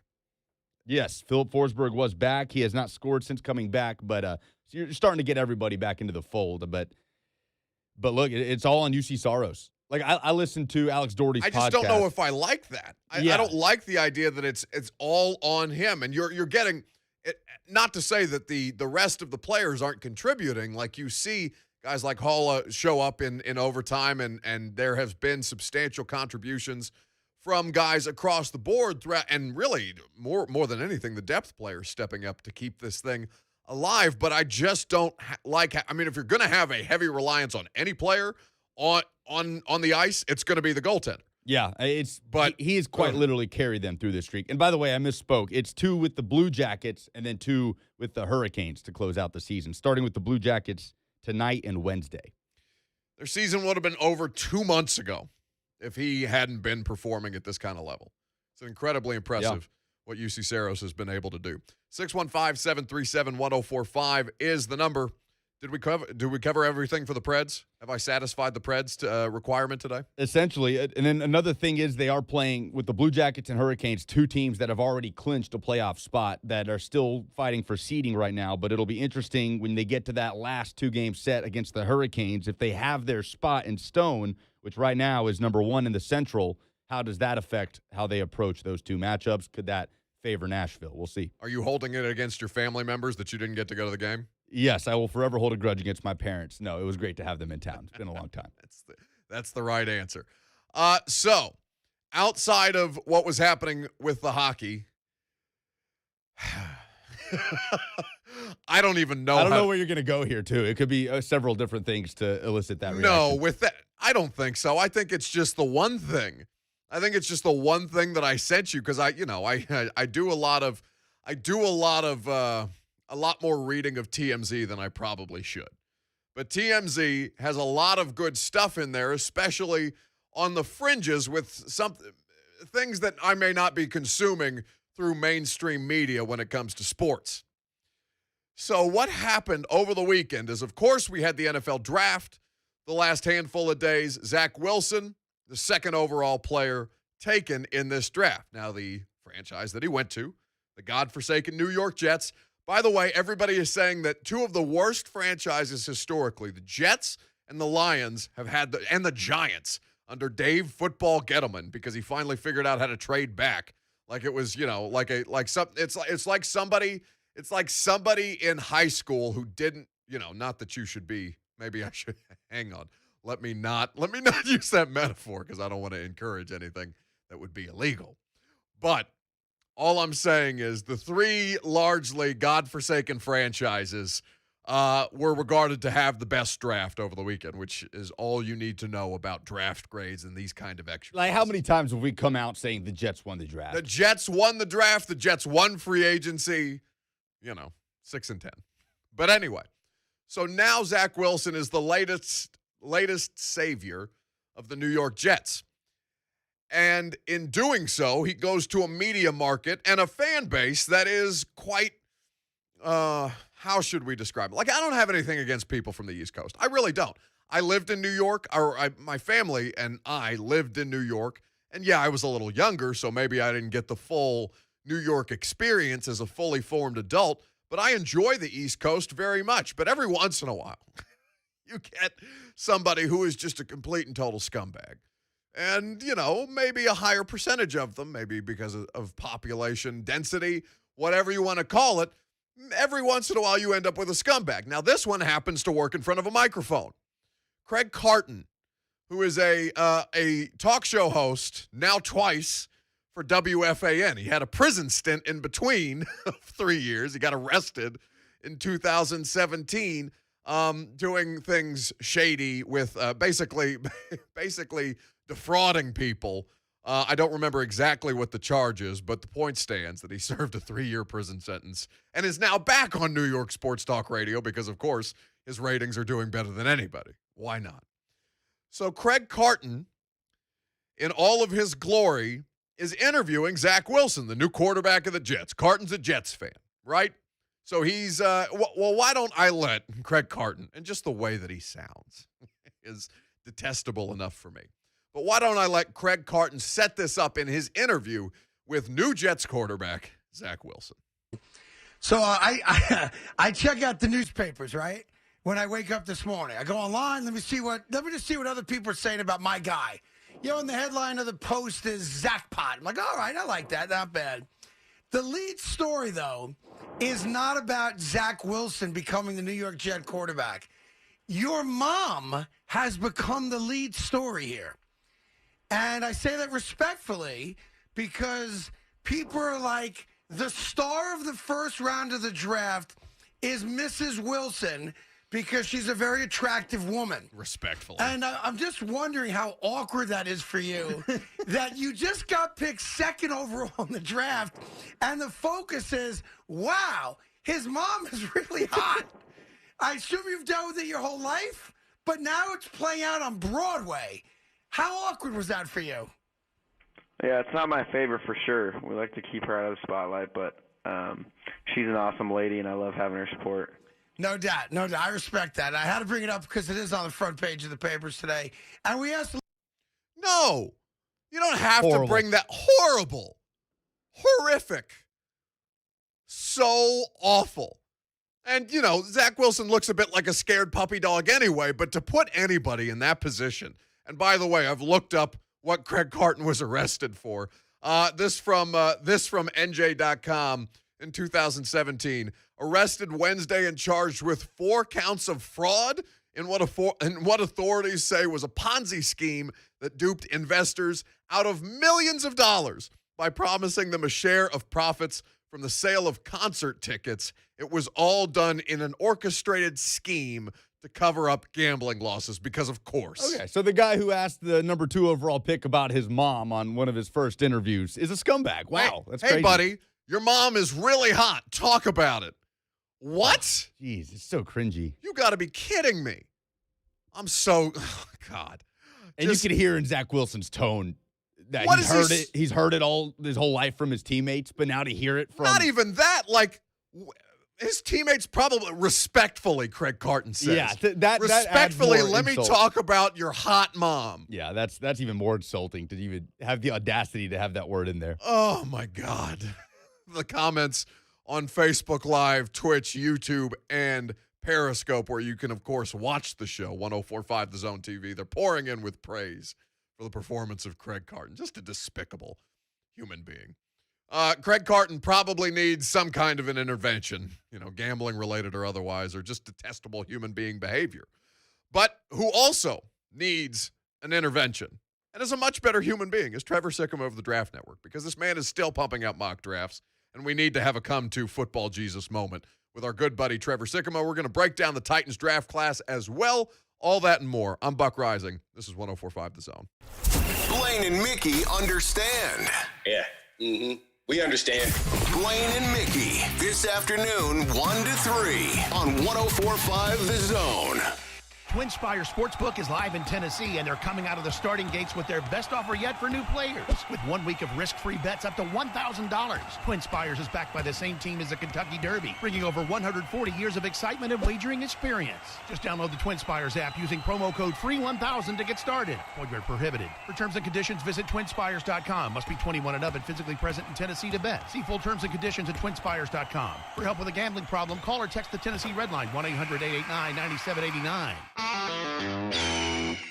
This is for the men who never settle, the ones who miss the fairway all day and still pull out the big stick, the type of guys who will always prefer to be behind the grill than in front of the camera, and the men who never let their friends forget about a high school nickname. This is the Lodge mentality. This is Twin Peaks. Who wants to settle for a single TV? With more TVs, bigger screens, plus our fabulous scenic views, there's more to watch at Twin Peaks. Switching your car insurance to Geico is both easy and could save you hundreds. It's the best of both worlds. Like a butcher with a sense of humor. A co-meat Ian. Well, I'd tell you a joke, but I'd probably butcher it. The stakes are too high. Geico. Easy and savings. The best of both worlds. Being a mom is one of the toughest jobs around during a normal year. And this past year was anything but normal. So this Mother's Day, Genesis Diamonds invites you to join us in celebrating and appreciating the mothers in our lives. Stop in and let one of our trusted advisors help you find a special, meaningful gift. Layering necklaces, stackable rings, eternity bands, pearls, elegant diamond pendants, and of course, stunning diamond earrings. Great Mother's Day ideas for any budget. There's no doubt we love Mom, but sometimes a little extra appreciation goes a long way as a thank you for helping us through challenges, making more sacrifices, and always putting the family first. So whether it's her first Mother's Day or her 60th, Mom deserves a gift that's anything but ordinary. And at Genesis, that's our specialty. Timeless gifts of jewelry that she can enjoy and cherish for decades to come, and always be reminded of how special she is to the family, especially after a year like we've just had. Genesis Diamonds, Green Hills and Cool Springs. Imagine her delight when she unwraps a luxurious spa day from A Moment's Peace, the newly remodeled day spa and salon in Cool Springs. Time is running short, but whether you spend a little or go lavish, you can take comfort that your gift will be treasured, your love on display and a smile on her face. Give affordable luxury from A Moment's Peace for mums, dads and grads in Cool Springs across I-65 from Galleria Mall at the intersection of Carruthers Parkway and Bakersbridge Avenue. Call 224-0770 or click online anytime at amomentspeace.com. Do you suffer from peripheral neuropathy in your hands and feet? Taking one drug after another, continual numbness and tinging, burning nerve pain, loss of balance and sensation? Are you trying dangerous drugs such as Lyrica, gabapentin, Neurontin, or Cymbalta with limited success? Have you been told you just have to live with it? Hi, I'm Dr. Brian Foley, chiropractic physician and advanced clinical nutritionist. I want to let you know there is a non-invasive, natural solution to reduce and eliminate symptoms of neuropathy. This solution addresses the underlying cause of your condition without taking endless drugs with dangerous side effects. This approach has helped many neuropathy sufferers get their life back. I'd like to invite you to a very important webinar where we will teach you how to reverse the deadly condition by healing the nerves, increasing blood flow, and repairing the bad cells. To reserve your seat, call now 615-333-0056. This is a free seminar. Spots are limited. They will fill up fast, so call 615-333-0056. Mother's Day is this weekend. Send Mom exactly what she craves this year. The mouth-watering Let's Go Grill package from Omaha Steaks. Visit omahasteaks.com and enter keyword ZONE in the search bar to order today. This package includes our signature butcher-cut filet mignons, apple tartlets, and so much more. Plus, she'll get the tasty bonus of 12 ultra-juicy Omaha Steaks burgers free. That's almost 4 pounds of free burgers. To top it off, you'll also get $20 off your first order. Treat Mom to the best steak of her life, guaranteed. Visit omahasteaks.com, use the code ZONE in the search bar, and give your mom something she'll love. Plus, get 12 free Omaha Steaks burgers and $20 off at checkout on your first order. The Let's Go Grill package is selling out fast, so don't wait and miss out. That's omahasteaks.com, keyword ZONE. Geico. 15 minutes could save you 15% or more on car insurance. Unused prescription opioid pain medicines can spell trouble. Safely dispose of opioids before they can hurt your family. Find a drug take-back option such as medicine drop boxes. Visit www.fda.gov/drug disposal. A message from the U.S. Food and Drug Administration. This sports hour brought to you by traininfo.com. Bring home unstoppable comfort with a new Train heated and cooling system. At Train, we test so it runs. Visit traininfo.com to find your local dealer. It's hard to stop a train. They tried to make me go to rehab. I said no, no, no. All right. Yes, I've been black. So, when I come back, no. Lucas is getting creative with the musical choice because our next guest, I feel he needs an intervention. I'm really worried about my friend Trevor Sikkema of the Draft Network at Tampa Bay Trey is where you can follow him. Buddy, you couldn't wait just even a day before you started pumping out a 2022 mock draft? What? Put the needle down, Trevor. It's always draft season, No. baby. I got to give people the chance to be able to go to the site and reference 22 when they ever please. So that's what we're doing here. Unbelievable. Like you're in a setting now where people care about you, Trevor. I want you to just, for your own mental well-being, have the opportunity to say, I can take a step back from this thing if I so choose, Well, if just for 24 hours. Well, I appreciate you as a friend looking out for my well-being, but if you don't mind, you can hand me over the next mock draft, and I'll get my version 2.0 out for you next Monday. I can't wait. The draftnetwork.com is where you go to read Trevor Sikkema's 2022 way too early mock draft. He's here with us on behalf of BetOnline AG. You can go there for updated Super Bowl odds, the opening offensive rookie of the year odds, defensive rookie of the year, whatever you need, betonline.ag has it covered. All right, so let's start with the Tennessee Titans 8-man draft class. The people here are pissed, Trevor. I know you have done the draft grades already for each team, and the Titans came away with a B. If you could explain to the people why you are higher on their draft class than they are. Yeah, I mean, I like the players that they were able to grab. I mean, Caleb Farley, Elijah Molden, these are two of my favorite players in the class. Yeah. You know, and look, the Titans, I expect them to take a step back this year, but it doesn't really have to do with their draft. There was not going to be a draft in which the Titans were going to save what will be an inevitable step back for them this year. They just lost too much. Their entire secondary is completely different. Their wide receiver room, they've got no Corey Davis, no Adam Humphries, no Jonnu Smith at tight end. I mean, like, it was never going to be what it has been over the last 2 years. You're also losing, of course, Arthur Smith as your offensive coordinator. And so I don't know if maybe Titans fans just don't like it because they thought that one position here or there, one player here or there would have stopped the inevitable step back. But I feel like if you look at it in a situation where, you know, they're hitting reset a little bit, not a hard reset yet, but they're having to rebuild some really strong parts of the roster.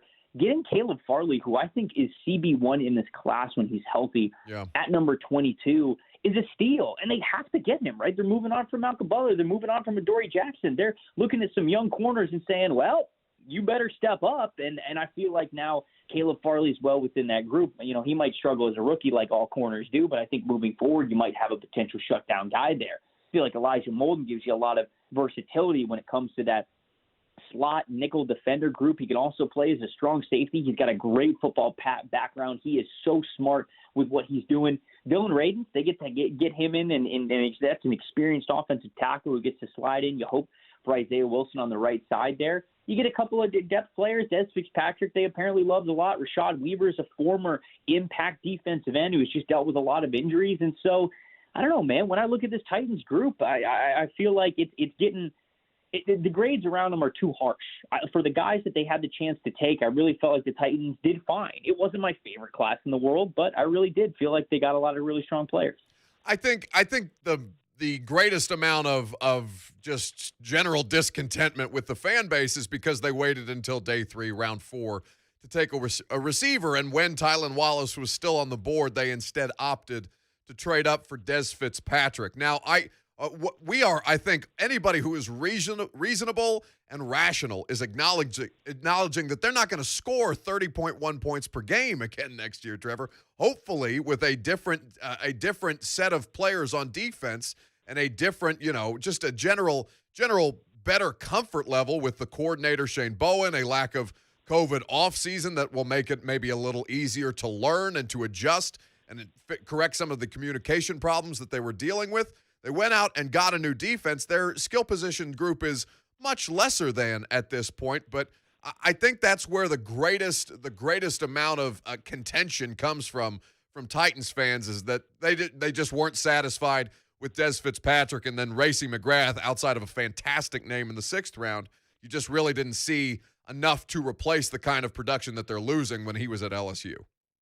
And I could totally see that. And I definitely understand them wanting to upgrade wide receiver or just passing game in general for the reasons that I mentioned, right? They're losing so many important snaps and so many go-to options. Of course, A.J. Brown is the main focal point on that offense. But, this is a team that clearly their philosophy is they were going to build the trenches if they've got any weaknesses along the trenches. And so, where wide receiver could have been an option for them in the 2nd round because of a draft blunder they had the year before, they had to make up for it. And are you happy about that as a fan? No, of course not. But that's just the way that it is. And so they had to allocate that resource to make sure they were getting a starting caliber offensive tackle for the short term and hopefully the long term. And yeah, with that number 22 overall pick, it came down to wide receiver or cornerback, right? And they opted to go with corner. Caleb Farley fell to them, and that's why they didn't select a guy like Rashad Bateman or somebody who could have really impacted things right away. And yeah, I get the frustration, but you've also got to, I think, step back and see they don't have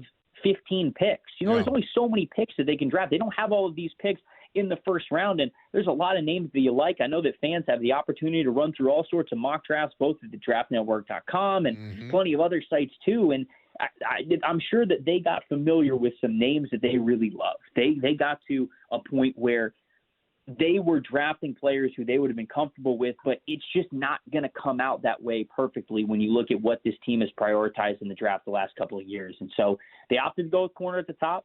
They had to get a right tackle just because that's what this team does when they have a hole at the quote-unquote premium positions. And so I just don't think wide receiver was really ever on the table. Maybe you want to say, hey, 3rd round instead of Monty Rice, instead of a 2-down linebacker, do you want to go get a wide receiver? Sure, I can understand maybe some frustration there, but this is just the draft class that they had. And when it comes down to it and looking at it in hindsight, I felt like it was fine. I felt like Titans fans maybe weren't going to be happy either way, but it's going to be a couple of year rebuild here for the Tennessee Titans.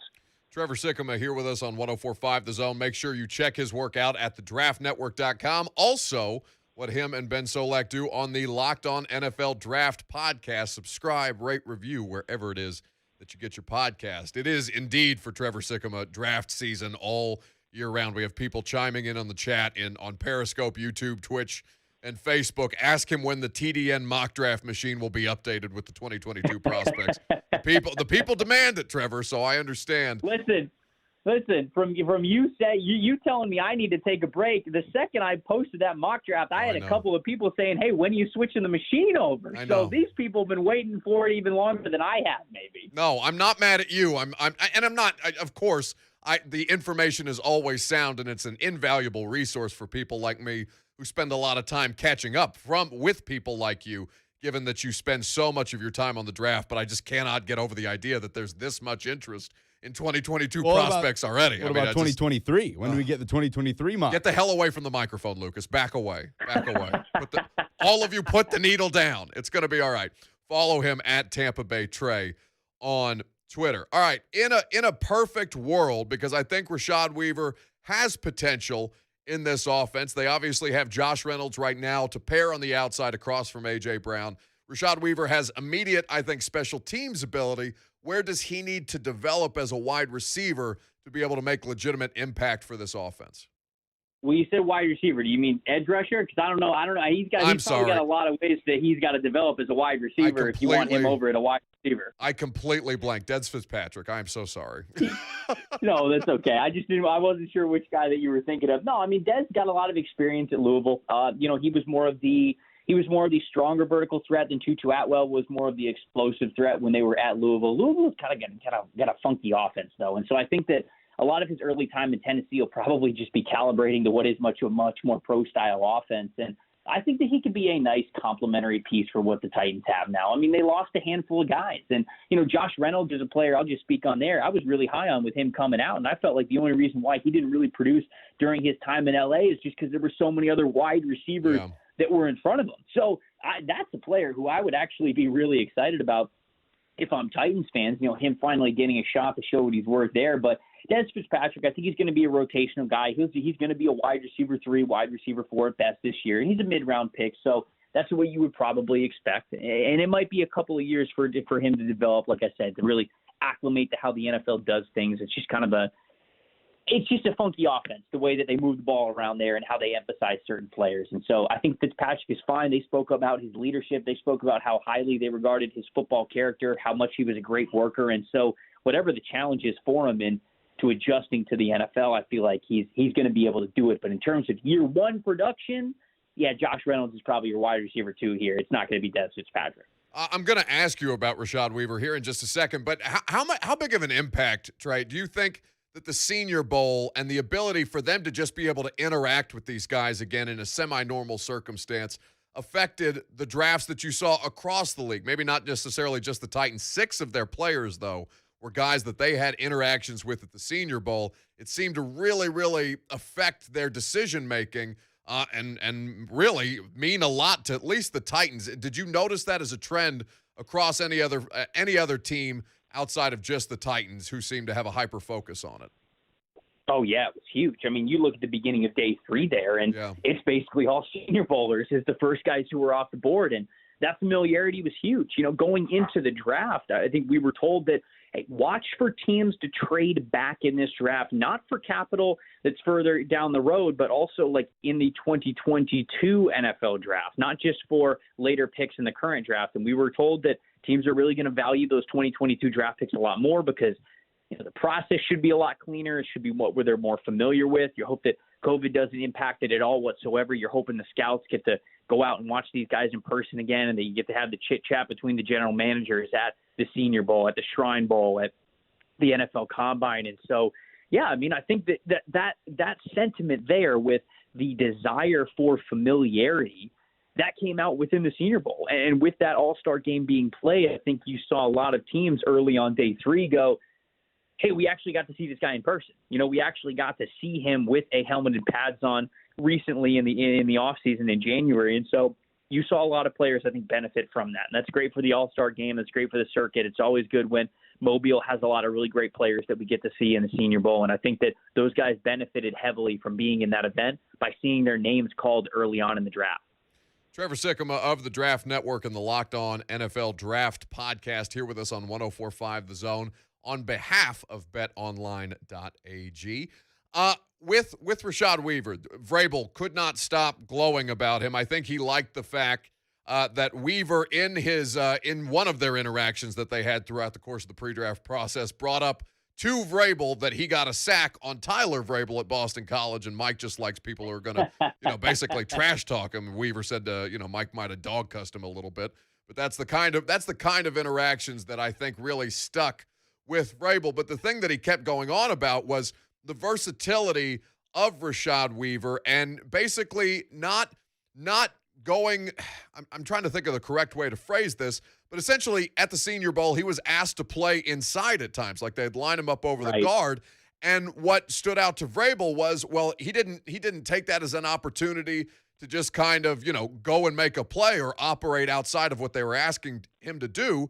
He took the coaching and tried to adapt his technique to allow him to play in different positions other than defensive end, or here they're likely going to have him with the outside linebackers. What is Rashad Weaver at his best, given that, in Tennessee, he's not necessarily going to have to play substantial snaps behind Bud Dupree and Harold Landry? Right. Well, I think that, not only was that important to say, like, hey, look at his versatility, that might be what he needs to be in the NFL, because Rashad Weaver before his knee injury and Rashad Weaver after his knee injury are unfortunately two different players. Yeah. He was a lot more explosive 3 years ago before he injured his knee, and now when we saw him this past year, a year removed from his injury, it was like, this ain't the same guy. He did not have the same juice. He didn't have the same bend. And so when you look at his size and talk about him being a versatile guy that you could play inside and out, he's 6'4", 270 pounds, right? I mean, like, this is a big boy. This is a big defensive lineman. And so for the Tennessee Titans, depends on what they want to do. I see him more of a hand in the dirt player no matter what. Like, if they're playing more odd fronts, I think that he's going to play more 4-eye defensive end for you than he is as a stand-up outside pass rusher. Now, he'll be able to do both. I think that you will sometimes see him in a two-point stance as an outside linebacker, but he projected best as a 4-3 kind of defensive end, more of a 5 technique guy that could always have his hand in the ground because of just the overall size that he brought to the edge position. And so when I look at that, when you tell me that Vrabel was really praising what he was able to do inside, I think that's probably the direction they're going, because if he doesn't have the juice to win as an outside linebacker, which Harold Landry's got juice, Bud Dupree's got juice, right? I mean, those are guys who can fly off the ball, who have very nice bend, who can attack the outside shoulder. Then I think the skill set of Rashad Weaver is more of probably what they're looking at from their defensive ends, more of their 4-eye technique players if it's an odd front. And so that's why I think that it makes a lot of sense that he would praise that part of Rashad Weaver, because I actually think that's where he's going. He'll be versatile for him. He'll be able to do a little bit, but I think the inside, more of an inside heavy-handed defensive end, that feels like more of the future for him than a stand-up outside linebacker, pass rusher kind of a type. I don't know how much Rashaan Evans you watched last year, Trevor, but he certainly struggled just generally across the board with anything that wasn't a goal line stand, because he obviously, see ball, get ball better than really better than any defender that the Titans have. But the processing is an issue. The just general communication and alignment is an issue. Monty Rice is a draft pick that I think kind of took most people looking at the Titans and what their needs were, where they needed to fill things out, as a bit of a surprise, understanding that they don't have a true backup for Rashaan Evans. But today they declined his fifth-year option and told Drew Rosenhaus that essentially they just don't want it at the paraphrasing, but they don't want it at the number of almost $10 million, but they would like to seek an extension. Is that necessary with Monty Rice? Can he just straight up take Rashaan Evans' job? Well, Monty Rice is a really nice two-down defender, right? I mean, first and second down, I think he's going to be able to fit the run for you really well. He can go downhill. He can make tackles into the backfield. He's not a big-time coverage player for you, but, if that's what you want, if that's what you're looking for here, then I suppose that Monty Rice could potentially be the reason why they don't give a bigger contract to Rashaan Evans. And, I didn't study Rashaan Evans in particular this offseason yet, but he's a player that I want to, because when I would go through all 22 of the Tennessee Titans, no matter what I was watching, it felt like I saw Rashaan Evans' name at the end of every play, like he was just around the ball at all times. Yeah. And, you love that about players, but from what you guys are telling me, he just didn't have that good of a feel in coverage. He was not anticipating well enough. I felt like he could fly to the ball and get to the ball, but maybe it was something where he's a tick too slow. And if that's the case, you don't want to pay those guys big money. You just don't want to do it. The linebackers that you want on your team who are making a lot of money, they have to be great at anticipation. They have to be great at communication. They have to be great in coverage. These are the assets they got to bring to your defense. And if Rashaan Evans is just going to be a see-ball, get-ball kind of a guy, like you said, almost an early down defender, no, don't bring him back for $10 million. Sign a guy who can do it really well, and Monty Rice, I think, gives you that discipline. At Tampa Bay Trey is where you follow Trevor Sikkema of the Draft Network. So, Trevor, where does Monty Rice differ from that? Because I feel a lot of people think that is the kind of player Monty Rice is. Right. So, I think it goes back to what Buck just said there. It's almost more of just like a cheaper option. I was shocked that they took Monty Rice as early as they did because I didn't think they needed it. Again, because I thought Rashaan Evans did what Monty Rice does really well. But perhaps that's the reason why they're bringing him in. Maybe they're saying, we don't want to pay this dude. Unless he takes a big leap next year, then we're going to be sitting in a situation where we might have to draft the linebacker a year later. Why not get a guy in the building? Then if Rashaan Evans moves on, we can have a takeover kind of player in the middle. He might be able to be a lot more reliable when they move on. So I think that's probably why you draft a guy like Monty Rice. Follow him at Tampa Bay Trey. You can go read his 2022 way too early mock draft at thedraftnetwork.com. Trevor Sikkema on behalf of betonline.ag. Trevor, it's always a pleasure, my brother. Take it easy. I know I'm sure you're going to take some time at some point to decompress from all the draft stuff, but we know that the draft season never ends with you, and we appreciate you always being willing to make some time for us. Yeah, right after I put out my 2024 mock, I'll probably take a couple of days to kick it back. I'm just messing with you. I appreciate you guys having me on. Trevor Sikkema, take it easy, buddy. God, I don't know how he does it. But that's why he's one of the best. Like, it made me so, and I should have brought this up while he was on air, but it made me so happy to see him on Paul Feinbaum the other day.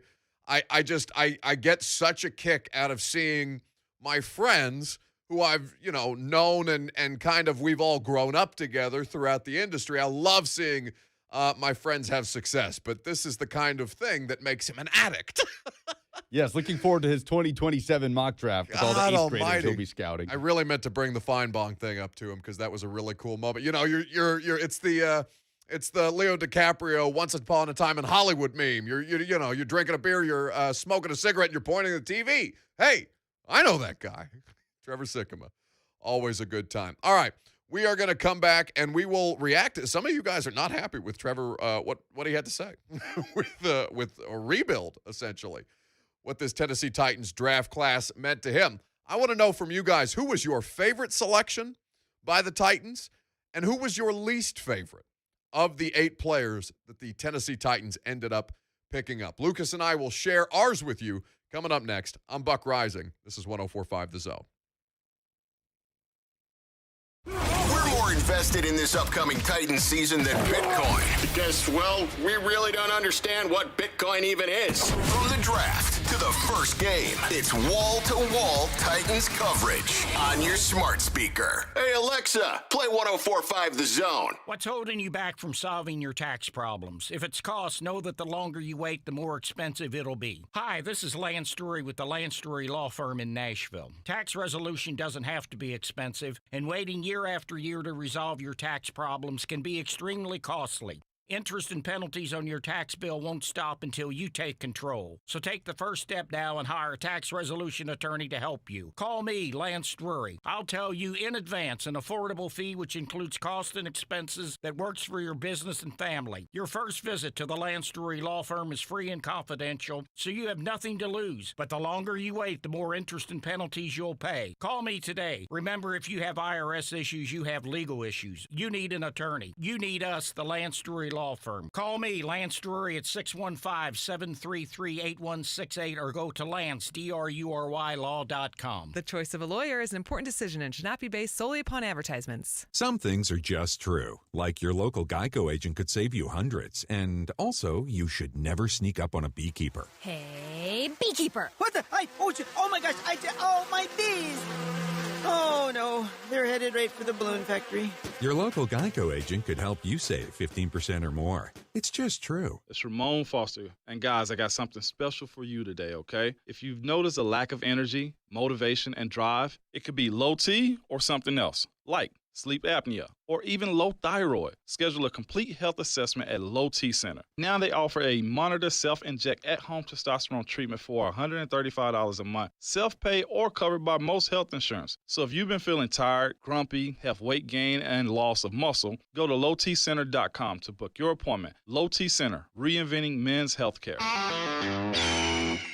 This is for the men who never settle, the ones who miss the fairway all day. and still pull out the big stick. The type of guys who will always prefer to be behind the grill than in front of the camera. And the men who never let their friends forget about a high school nickname. This is the Lodge mentality. This is Twin Peaks. Who wants to settle for a single TV? With more TVs, bigger screens, plus our fabulous scenic views, there's more to watch at Twin Peaks. Veterans who refinance their VA loan with Loan Pronto are shocked at how great the rates are and how much equity they have in their homes. Hey, it's Dawn Davenport here from 3HL. Did you know that with a VA loan, you can take out as much as 90% of your home's value?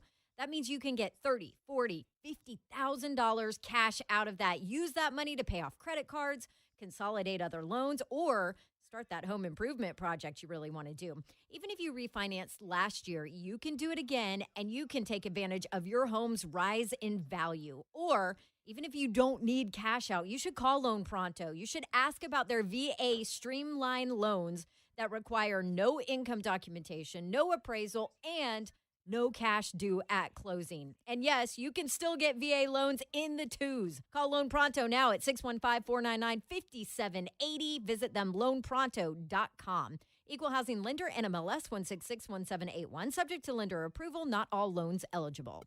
Root Insurance is all about you and how you drive, which puts you in control. In fact, your driving is the number one factor we use to give you a better price. Root is different from traditional insurers.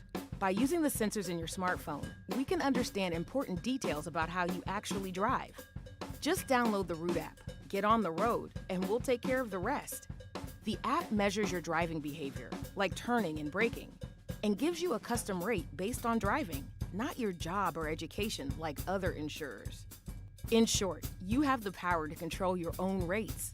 And the better you drive, the better your rate. Plus, it's fast and easy. The app walks you through each step so you understand what you're getting and get what's right for you. It's car insurance made for you, in your control. Download the Root app today and see how easy car insurance can be. Disclaimers may apply. See joinroot.com for details. Hey Nashville, Tim Pierson here, founder of Chattanooga Whiskey. Did you know Chattanooga Whiskey is the only Tennessee high malt? After years of developing hundreds of malt-forward bourbon recipes at our distillery in downtown Chattanooga, we established Chattanooga Whiskey 91, our own style of bourbon we call Tennessee High Malt. At 91 proof, this 4-grain, 3-malt, Solera barrel finished bourbon with tasting notes like sweet tea and honey toast is simply one of a kind.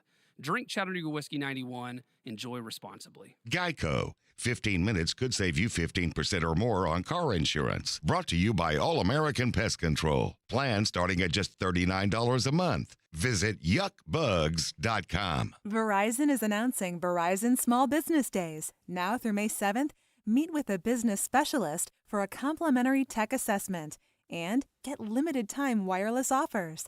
Learn more at verizon.com/smallbusiness.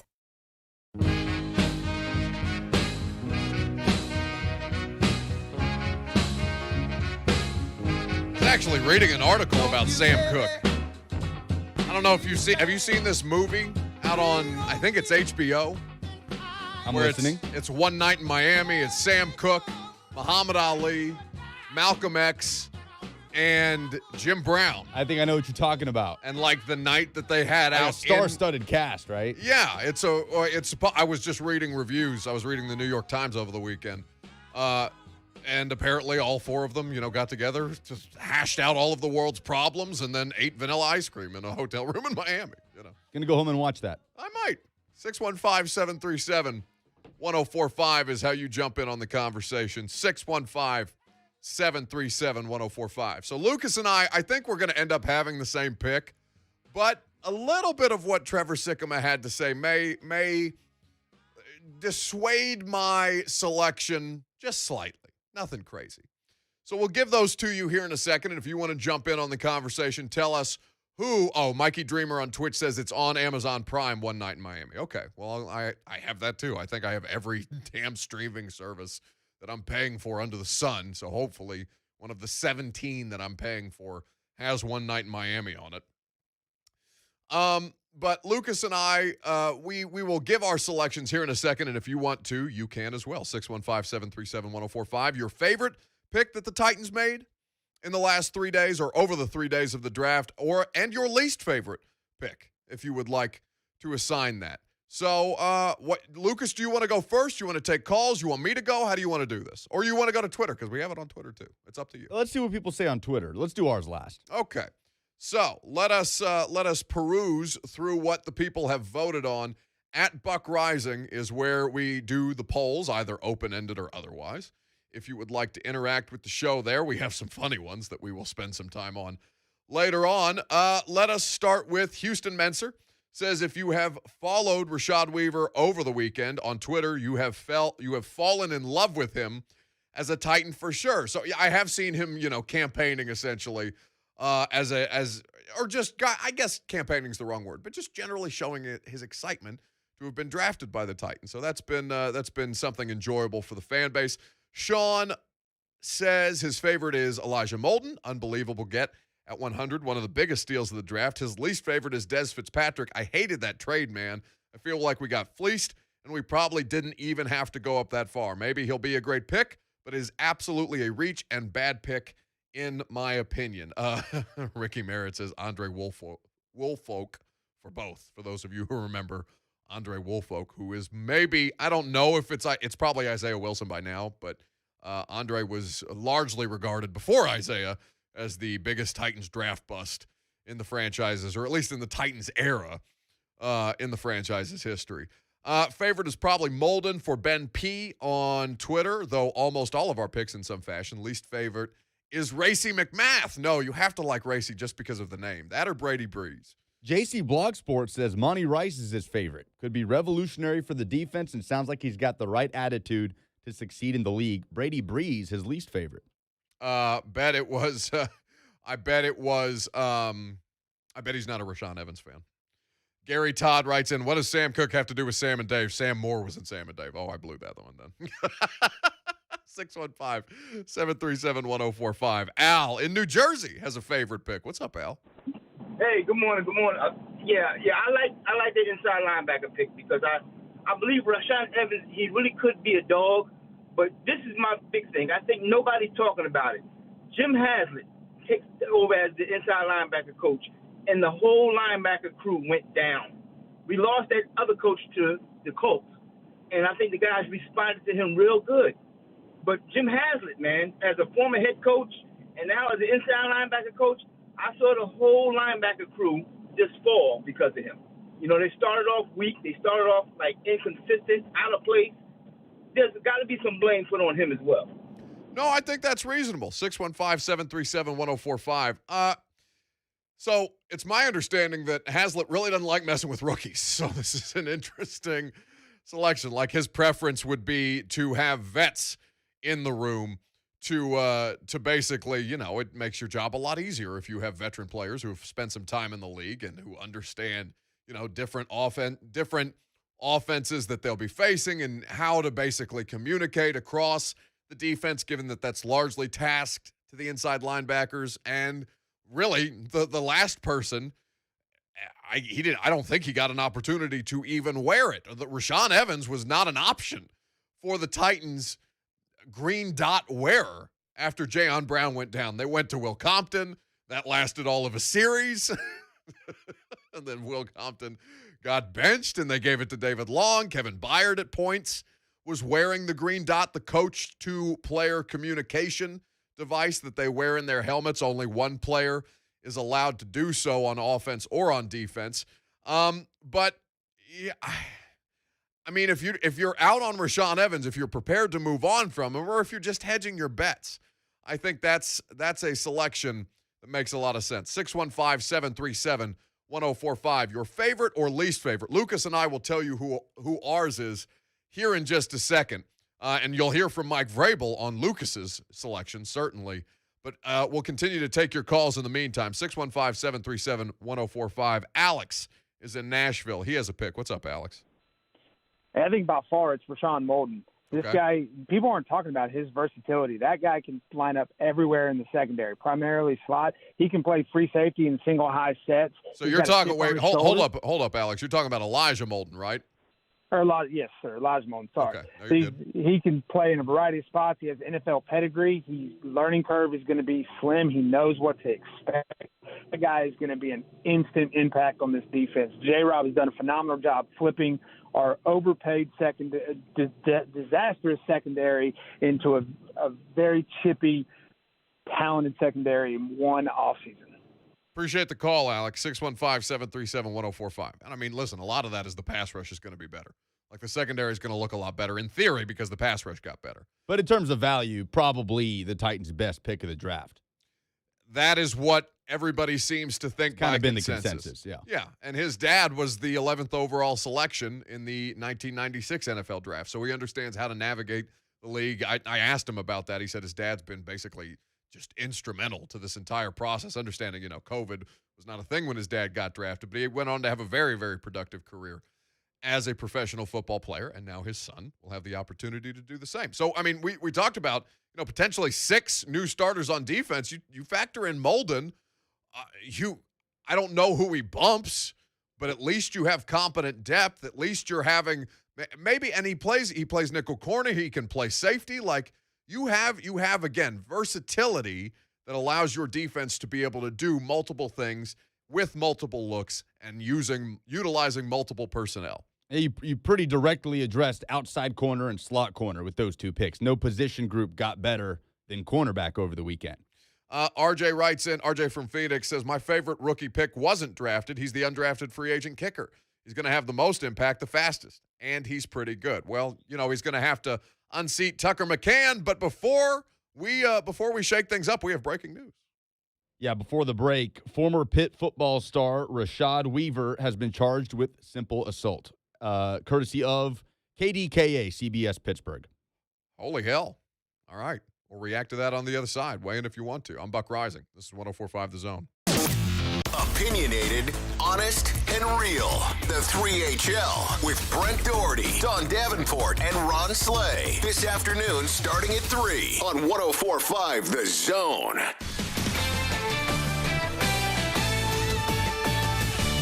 This is Damon Amendolara with a CBS Sports Minute. Hey, American sports owners, take note of what happened yesterday in Manchester, England.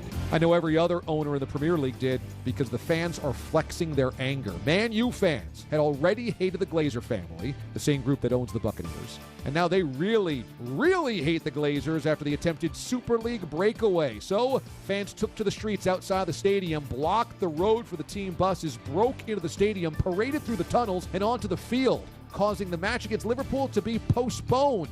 There's been multiple shows of fan hostility in the aftermath of the doomed Super League, and owners everywhere should take note. You can't push on us forever, manipulate us forever. You can't take us for granted that we'll just accept price hikes and losing, and then just sit there and smile. This is Damon Amendolara. Today's pros need today's tools, and nobody understands that better than the Home Depot. Our app makes it simpler to get supplies ordered and delivered. Our online project calculators cut guesswork and last-second supply runs. Job site delivery puts what you need where and when you need it. And rental puts the right equipment in your hands, but not your overhead. That's how today's pros get more done. New tech, new tools, old-fashioned hard work. The Home Depot, how doers get more done.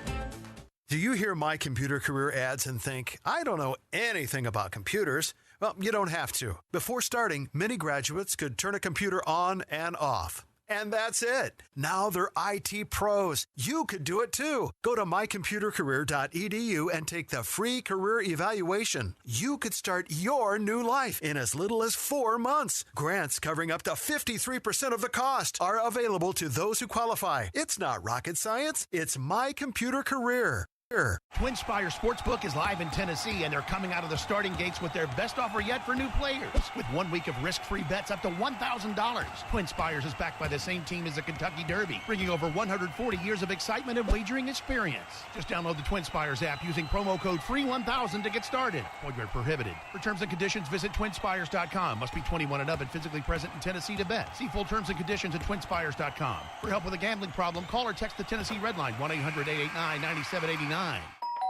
Looking for the easiest way to sell your home? Sell it to Opendoor. You won't have to make repairs yourself or have a bunch of showings or wait months to sell. Instead, just go to opendoor.com and get an offer in a few steps. It's that simple. You'll know exactly how much you'll get and can close when you're ready. That's Opendoor, the easiest way to sell your home. Get your free offer at opendoor.com/myoffer. Offer eligibility varies. Opendoor is represented by Opendoor Brokerage Inc. License 02061130 in California and Opendoor Brokerage LLC in its other markets. Some things are just true, like your local Geico agent could save you hundreds. And also, 2-year-olds will always ask why. It's lunchtime. Why? Because you're hungry. Why? Because humans need food. Why? Because we convert it to energy, blood, and muscle and bone. Why? Because I love you. Your local Geico agent could help you save 15% or more. It's just true. Hey guys, listen up. It's Ramon Foster here, and I got something for you guys. Prioritizing your health is more important than ever. I recommend Low T Center. It all starts with an annual wellness exam where they do a comprehensive health assessment exclusively for men. That's right, something for you guys, making it quick and easy to take care of your health. And now they offer a monitor self-inject at-home testosterone treatment for $135 a month, self-pay or covered by most health insurance. Go to lowtcenter.com now to book your appointment. Low T Center, reinventing men's healthcare. Hello, I'm Joe Cordell of the domestic litigation firm Cordell & Cordell. Here are a few quick divorce tips that we provide our clients. Number 1, don't move out of your house just because your wife tells you to. Remember, that's your house too. And number 2, don't blow through the financial statements that you file with the court. These are key exhibits, and they often make or break your case. And number 3, watch the social networking. Expect your wife's lawyer to do a thorough online search. And incidentally, this is a two-way street. Now a bonus tip. Partner with your attorney in assembling evidence. You're one of the 2 leading experts on your life and marriage. Your attorney needs your input to achieve your goals. And finally, talk to your attorney before taking action. Good luck. Contact Cordell & Cordell to schedule an appointment with one of our firm's Nashville area attorneys, a partner men can count on. Online at CordellCordell.com. Cordell & Cordell, 810 Crescent Center Drive, Suite 160, Franklin, Tennessee, 37067. Bad phone systems are bad for business. Poor clarity, lack of features, absolutely no support. Well, good news. Reliable VoIP does exist. VoIP from C Spire Business is a game-changing, stress-free communication system with crystal clear audio and premium features, all backed by our team of experts, available 24/7. Now that's VoIP. C Spire Business. Stay connected with powerful communication tools at cspire.com/business. Geico. 15 minutes could save you 15% or more on car insurance. Unused prescription opioid pain medicines can spell trouble. Safely dispose of opioids before they can hurt your family. Find a drug take-back option such as medicine drop boxes. Visit www.fda.gov/drug disposal. A message from the U.S. Food and Drug Administration. Titus and Tate, a podcast from 2 obsessed basketball lovers. He's seen it all. He can go into any living room in North Carolina, anywhere in the world, and say, I am the blueprint. I am what it looks like to be successful. And guess what? I'm the first black head coach at the University of North Carolina. And it's not about that. I've seen people say it's a woke hire or something like that. No, Hubert Davis earned this job. More than just analysts and stats. Titus and Tate. Listen on Apple Podcasts or wherever you get your shows. Your home for Titans and Falls football. 104.5 The Zone. WGFX Gallatin, Nashville. A Cumulus station. Trending now at 104.5 The Zone. It is 12:02. Good afternoon. I'm Lucas Panzica. Breaking news out of CBS Pittsburgh. Titans 4th-round pick, defensive end Rashad Weaver out of Pitt, was charged with a count of simple assault. Police say back on April 18th, Weaver punched a pregnant woman after an argument at the Foxtail Bar in South Pittsburgh. He will have a court date in Pittsburgh on October 5th.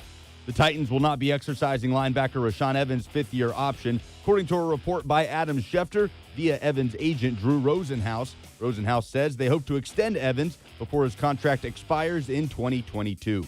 The Preds won an overtime thriller against the Dallas Stars in Bridgestone on Saturday. Eric Howla with the game-winning goal for the 1-0 win, and that puts the Preds 3 points clear of Dallas for that final playoff spot in the Central, 4th place with 4 games remaining. Nashville heads to Columbus tonight. Puck drops at 6 p.m. Nashville Soccer Club played out a scoreless draw in Nissan Stadium against Miami on Sunday. That's 3 points taken from the first 3 games. for NSC. Nashville will host the New England Revolution on Saturday afternoon. That will finish out the 4-game homestand to open up the season in Nissan Stadium. Breaking news at once in your home for the Titans and Vols. This is 104.5 The Zone. He's been the best Titans reporter in town, so of course we had to get ourselves some of that. It's Buck Reising on 104.5 The Zone. You ready, Mace? Party people in the place to be. It's about that time for us to. Yeah. So, less partying, probably. I don't know if the tone of this is going to come off quite right, but I am Buck Reising. This is my show. We're here with you until 1 o'clock. We appreciate you guys who have been willing to spend your 2 hours, at least, of your Monday here with us. We've had a good time. But breaking news right before we went to break of what's happening with Rashaan Weaver. Titans' 4th-round draft pick, according to John McGonigal of the Pittsburgh Post-Gazette. Of course, Rashaan Weaver of Pitt. Football player Rashaan Weaver, former Pitt football player Rashaan Weaver, charged with assault in April incident. So we'll just read so that you get the details directly from the article that I have just had that I read during the commercial break, and it's sounds pretty damning. It sounds pretty damning. So we'll just go line by line in the article with you. So former Pitt football player Rashaan Weaver, who was drafted by the Tennessee Titans over the weekend, has been charged with 1 count of simple assault in connection with an April incident on the South Side. The criminal complaint against Mr. Weaver, 23, was filed in Pittsburgh's Magisterial District Court on Friday. So, the day before he got drafted. Oh, okay. So according to the criminal complaint, police officers found a woman lying on the ground surrounded by a group of people at 2:28 a.m. on April the 18th on South 17th Street between East Carson and Bingham Streets. Those at the scene said a large man, later identified as Mr. Weaver, punched the woman. Demetria Novellis, I'm not sure how to pronounce her last name. Anyway. Mr. Weaver was not at the scene when officers arrived. Miss Novellis was checked by a medic and then released. One witness said she saw Mr. Weaver punch Miss Novellis. Another witness said she did not see Mr. Weaver punch Miss Novellis, but did see her fall to the ground. Officer Anderson O'Kelly noted in the complaint that he observed no injury consistent with a punch to the head. 5 minutes prior to the incident, Mr. Weaver said Mr. Weaver and Miss Novellis got into an argument at the Foxtail Bar, according to the complaint. Officer O'Kelly and other officers separated Mr. Weaver and Miss Novellis after he said she spilled a drink on him. Mr. Novellis later told officers that she threw her drink at him during the argument. So it goes on to say, so basically he's being charged with assault, and it is unclear whether or not he actually punched this woman. Oh, man.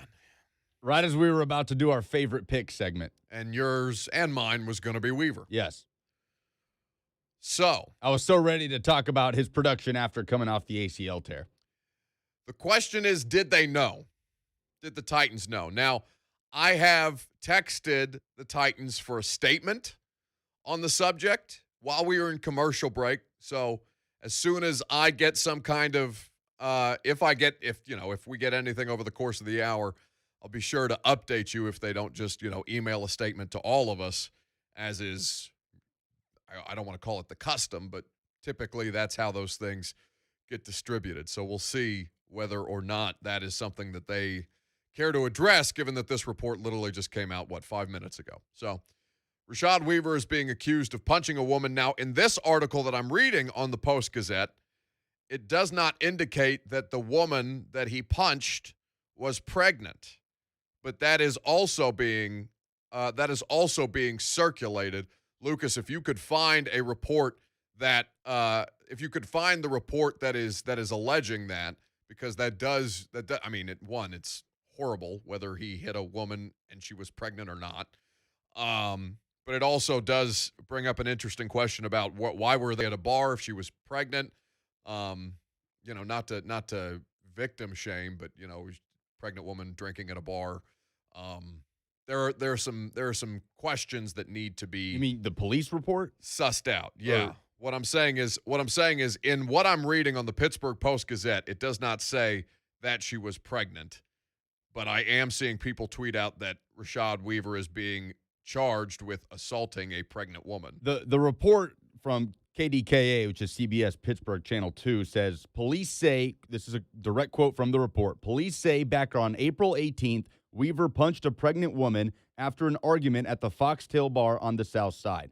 The woman later told police she had to receive treatment at a local hospital for a concussion she sustained. All right, so that's different than what I'm reading in the Pittsburgh Post-Gazette.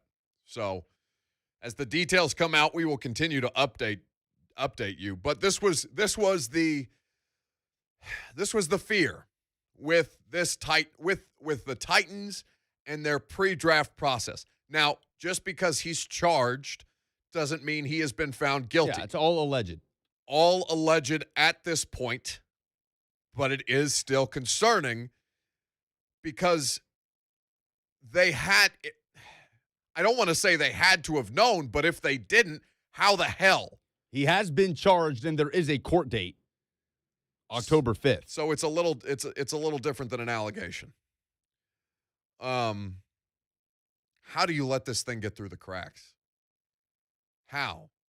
I mean, it happened so close to the actual draft that, I mean, unless you were done with the vetting process at this point, that it went unnoticed. But I don't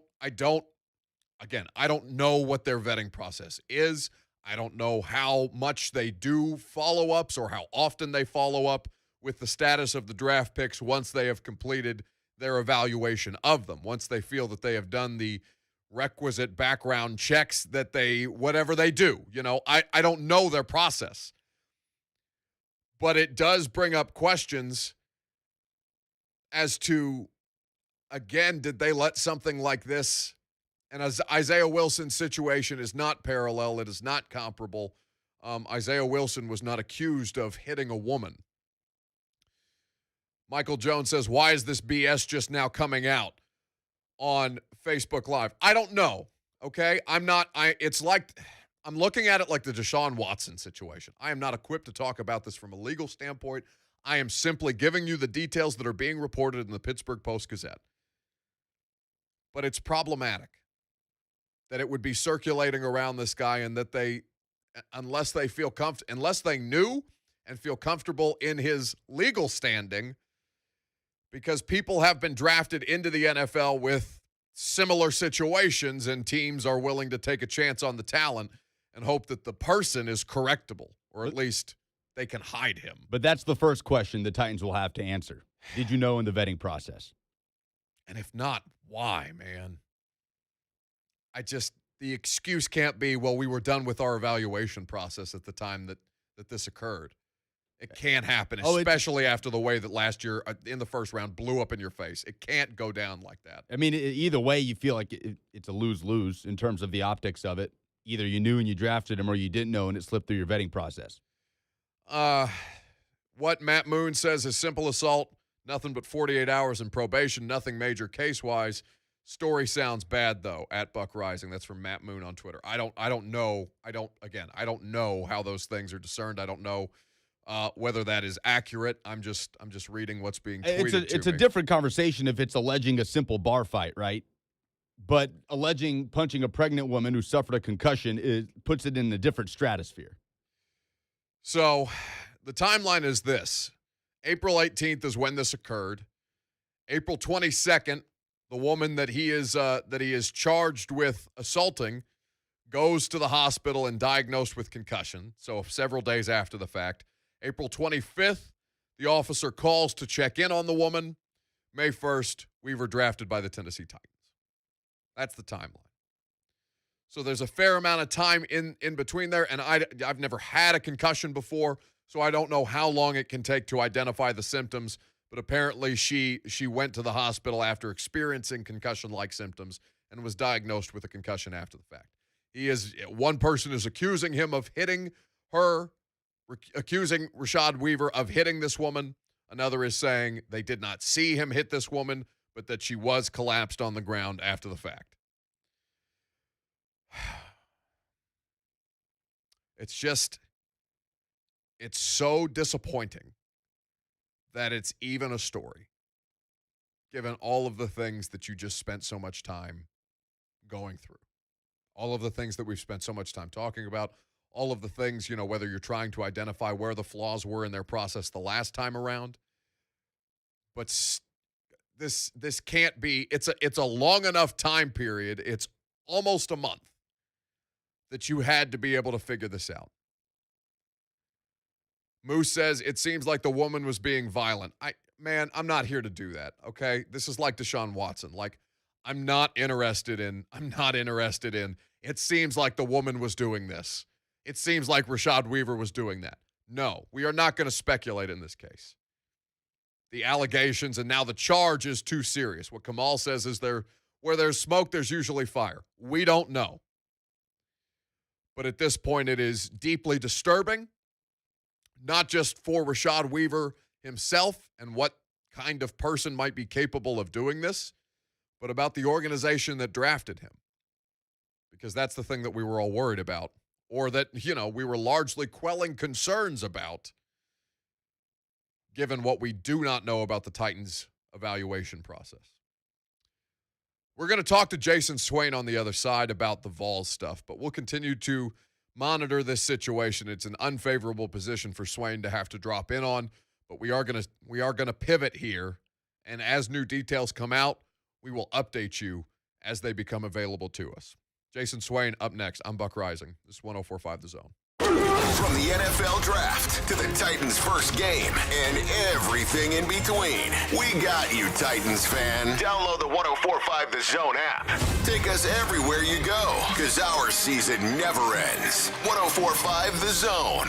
Score a major payday this May with BetMGM. Hey guys, it's Lucas Panzica. It's the best time to sign up for the king of sportsbooks because they're giving new customers a shot at an easy $100. Just register using code LUCAS100 and win $100 in free bets when you place a $1 moneyline wager on the Grizzlies or Knicks, and if either team hits a 3, you win, regardless of your bet's outcome. Whether you're raising the stakes on basketball and hockey playoffs or wagering on your favorite baseball team, BetMGM is always ready for action. Enjoy innovative parlay selection builders, daily promotions, boosted odds specials, and more. Download the app or go to BetMGM.com and use code LUCAS100 to win $100 when you bet $1 on the Grizzlies or Knicks and either team hits a 3. New customer offer, paid in free bets. Must be 21 years or older, must be in Tennessee to bet. Visit BetMGM.com for a full list of terms and conditions. For problem gambling support, call the Tennessee Red Line at 1-800-889-9789. Switching your car insurance to Geico is both easy and could save you hundreds. It's the best of both worlds. Like a butcher with a sense of humor. A co-meat Ian. Well, I'd tell you a joke, but I'd probably butcher it. The stakes are too high. Geico. Easy and savings. The best of both worlds. I'm Mick McGoran. From 1 Hour Mick. Was going to say 1 Hour Heating and Cooling, Ryan. The home of Mick's Trifecta. Our spring maintenance service. 3 times better than a tune-up. Solid preventative work for your AC system. The region's best value. I guarantee it 3 different ways. Guarantee number 1.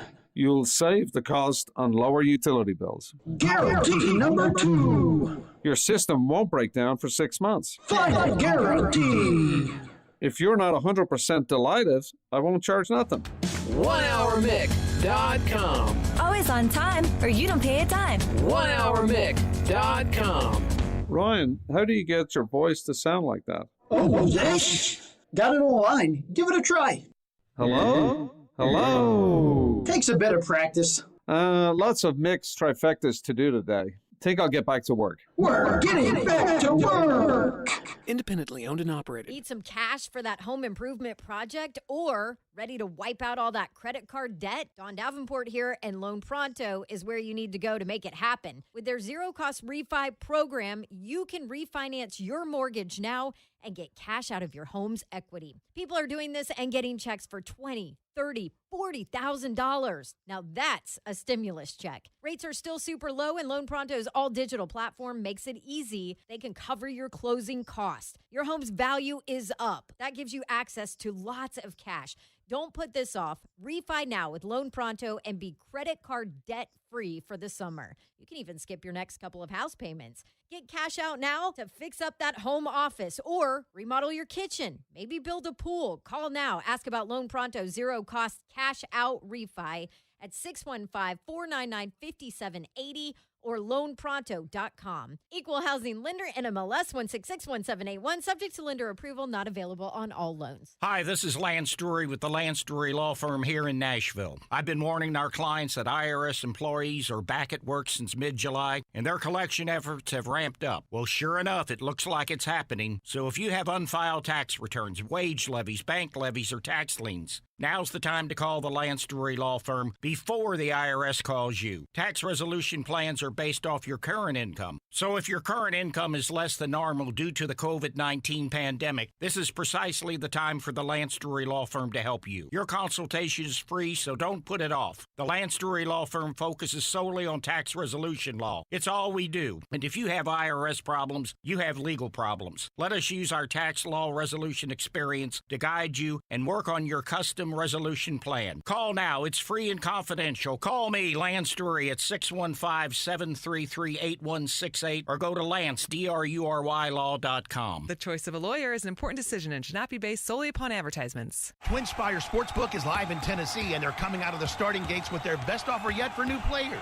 With 1 week of risk-free bets up to $1,000. Twin Spires is backed by the same team as the Kentucky Derby, bringing over 140 years of excitement and wagering experience. Just download the Twin Spires app using promo code FREE1000 to get started. Void prohibited. For terms and conditions, visit twinspires.com. Must be 21 and up and physically present in Tennessee to bet. See full terms and conditions at twinspires.com. For help with a gambling problem, call or text the Tennessee Red Line, 1-800-889-9789. Geico. 15 minutes could save you 15% or more on car insurance. This hour brought to you by 1 Hour Heating and Air Nashville.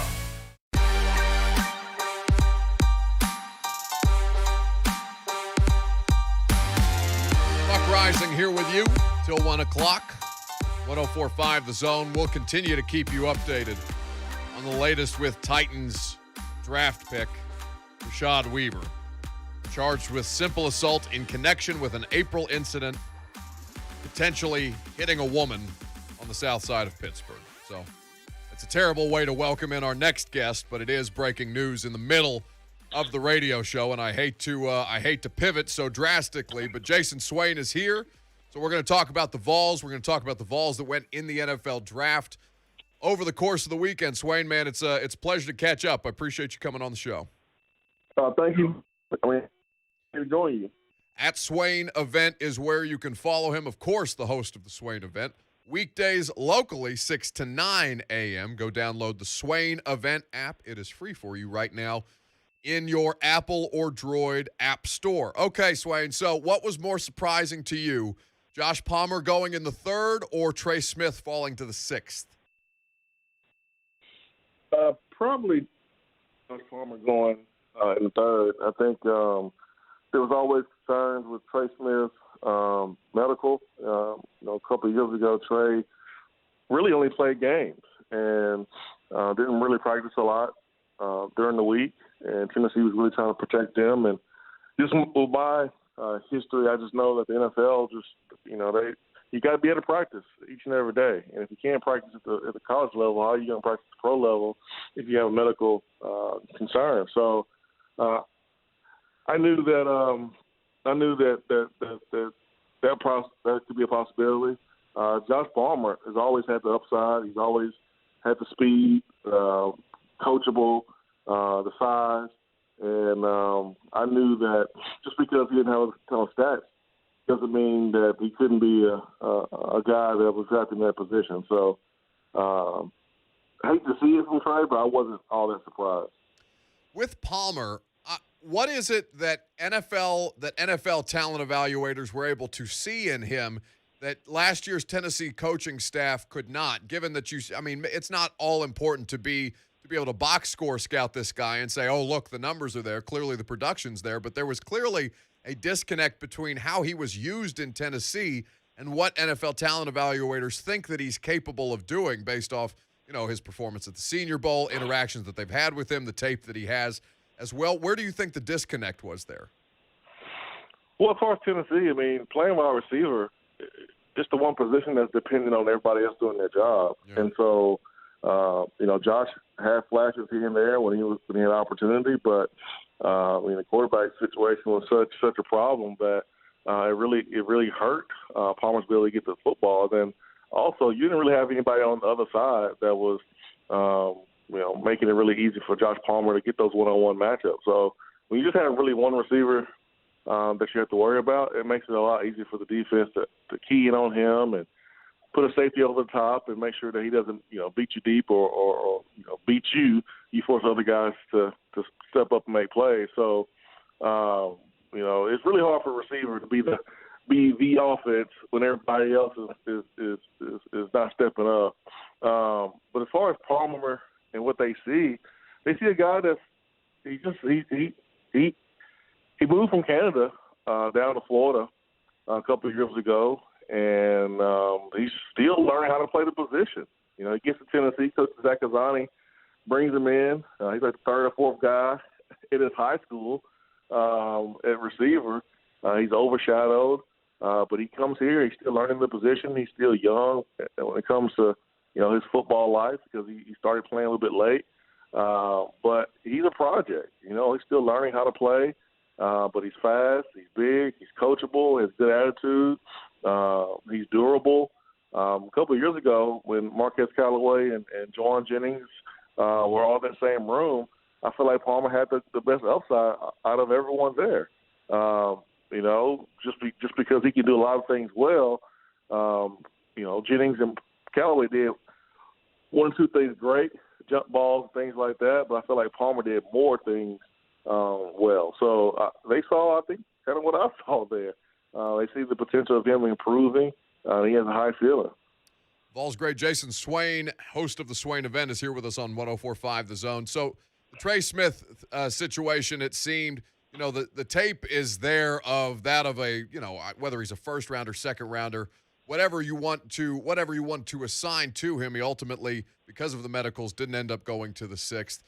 He goes to the Kansas City Chiefs, though, in a pretty comfortable position with an incredibly competitive team, one that's looking to rebuild their offensive line. I understand that especially offensive linemen who are coming into the NFL from college, that practice is critical for them, and it's largely why we've seen such a downward trend of offensive line play around the league because of the way that the practice schedules and rules have been changed in the NFL. But if this is going to pan out as a low-risk gamble for Kansas City, what kind of player are the Chiefs getting? They give them a player that has first-round talent. He has a chip on his shoulder. You better believe he has that. But from a business standpoint, they got him kind of at the right spot. And that's where, with a guy with that red flag next to his name on the medical side, that's kind of where you get a guy. If it doesn't work out, it doesn't cost you too much. But if it does work out, wow, what a steal he can be. But Trey deserves that opportunity. He's entering a situation where there's no drama. There's a respected Hall of Fame coach there, and Andy Reid. You have a franchise quarterback, Patrick Mahomes, who needs protection. And they made a couple off-season moves to protect Patrick Mahomes because he got beat up in the Super Bowl. But Trey deserves that culture. He deserves to be playing football in Kansas City, a city that values football so much, a passionate fan base, similar to the Tennessee Titans fan base. Great city. I'm just happy for Trey. It really doesn't matter where you get drafted. At this point now, it's about going out there, proving it, staying healthy, and taking advantage of every opportunity that he has. But he's in a great spot. So another draft pick that went in the second round, not from Tennessee, but somebody who Tennessee had great interest in, former Clemson wide receiver Amari Rodgers, going to the Green Bay Packers in the third round. And, of course, he is the son of T. Martin, who is a former Tennessee quarterback coach, Tennessee quarterback assistant coach there for Tennessee. He said on Saturday after being selected that even though Tennessee offered him a scholarship, he went to Clemson because he wanted to win, plain and simple. Now, outside of it just being a shot, again, I didn't hear the press conference. I just read the quote all over the place, as I'm sure you did, Swain. Does that – I don't want to ask, does that hurt Tennessee at all to have something like that out there publicly? But given that he is the son of a former Tennessee great, that he is somebody who went to high school in Knoxville, to have this out there publicly, what does that do to Tennessee just in terms of branding, recruiting, and perception, I guess? I've known Amari since he was in 8th grade. I coached him in 8th grade. I trained him for 2 years in high school, prepared him to go to Clemson. This is not new to me. You know, this is something that happened 3-4 years ago. To me, it's old news. And that's, I mean, I don't think it's a big deal. I don't think it's going to hurt Tennessee any more than it has hurt Tennessee with keeping players outside of the state. I think a lot of folks are kind of blowing it up, finding a way to, get a reaction from Tennessee fans because Tennessee fans tend to react to every single thing. And, if you want to generate some buzz, just talk about Tennessee. And I just find it funny that was the one thing that gets blown up out of everything that Amari Rodgers said about him being drafted out of Clemson going to Green Bay. So to me, it's not a big deal. It was 2 years ago, but it's not now. That's something that happened under Butch Jones' watch. We're 2 head coaches removed from Butch Jones. So it's just not a big deal to me. Well, and that's a great point because it's obviously the thing that was most sensationalized over the weekend, and people continually do this to the University of Tennessee, Swain. I guess my question is, why is there so much interest in trying to defame the University of Tennessee? Is it just because it's an easy target and it's an easy conversation point? Like, I don't understand why there's the reaction that there is, because you're absolutely spot on about that. Because whenever you mention Tennessee, you're going to get a reaction from Tennessee fans. And whether it's positive engagement or negative engagement, some folks just want engagement. And Tennessee fans are going to give you that engagement because they're passionate about their football program. And they're going to engage with you, whether you like it or not. So, at some point, Tennessee fans need to ignore things like this. It happened 3-4 years ago. Yeah. Amari committed on, I think it was a Valentine's weekend of his junior season. And so, it happened so long ago. That's one of the reasons why he picked Clemson. That's the main reason that he mentioned. But he liked Jeff Scott. He liked Dabo Swinney. He wanted to win. And Clemson showed him a lot of love. Clemson, offered him before Tennessee and was very thorough. And he thrived there. It was the best decision for him. I'm from Alabama, and I didn't go to Alabama. Sometimes leaving home is the best situation, and it was the best situation for me, best situation for him. Look where he is now, drafted in the NFL, Green Bay Packers, 3rd-round pick. But yeah, I mean, if you want to rile up folks and get some engagement, man, just reach out to Tennessee fans. Dan Wolken has figured that out. Yeah. Looks like Mike Farrell, the Rivals, have figured that out. But, if you want engagement, talk to Tennessee fans. They'll engage you. But I don't think it's a big deal, again. Jayson Swain is here with us on 104.5 The Zone. You can follow him at Swain Event. Swain, and it's fair, too, right? I mean, I'm a Tennessee grad, and when I see that, I think, yeah, he wanted to win. That makes sense. Why would he go to Tennessee in the state the program was in at the time if he wanted to win? It's the same thing with Trevor Lawrence, who grew up a Tennessee fan in Neyland Stadium wearing Peyton Manning jerseys. He wanted to win, so he went to Clemson. Now he's the number 1 overall pick and a national champion. Is that the consensus that you've seen from Tennessee fans? Mostly, yeah, I mean, that makes sense. But have you seen it sort of on the other side, too? No, I mean, you got to have your stuff in order. I mean, And just recently, Tennessee lost out on the quarterback from West Tennessee. Grew up as a Tennessee fan, and so you just gotta have your stuff in order when those players become juniors and seniors. Amar grew up wanting to play at Tennessee because of his dad, but at the same time, when it was time for him to make a decision, he had to go to the right place. Clemson at that time had produced a couple of wide receivers into the NFL. They started to ascend. He was winning. They came off a championship when Deshaun Watson led them to a championship over Alabama. And so, you can't rely on, the Tennessee fans. They'll come here. You got to have your stuff in order, too. Or you can't rely on, they grew up in Tennessee, so they should automatically come to Tennessee. No, I mean, you have a responsibility to get your stuff in order. And hopefully Josh Heupel and company will do that. And when the next crop of in-state talent, and it's somebody that, have ties to Tennessee, we don't put that young man in a bad position where he has to make a business decision over his heart. Maybe he can make one with his heart and his head and pick Tennessee. So, you certainly don't blame Amari. It was a business decision. I made the same decision coming out of high school. But Tennessee has a job to do to make sure that you have an attractive product to get those kids to come here. B. Hibbs writes in on Periscope. Ask Swain about the Mike Farrell comments regarding Trey Smith. So you said Mike Farrell there, Swain, and I saw the apology, but I did not see the tweet that he has since deleted.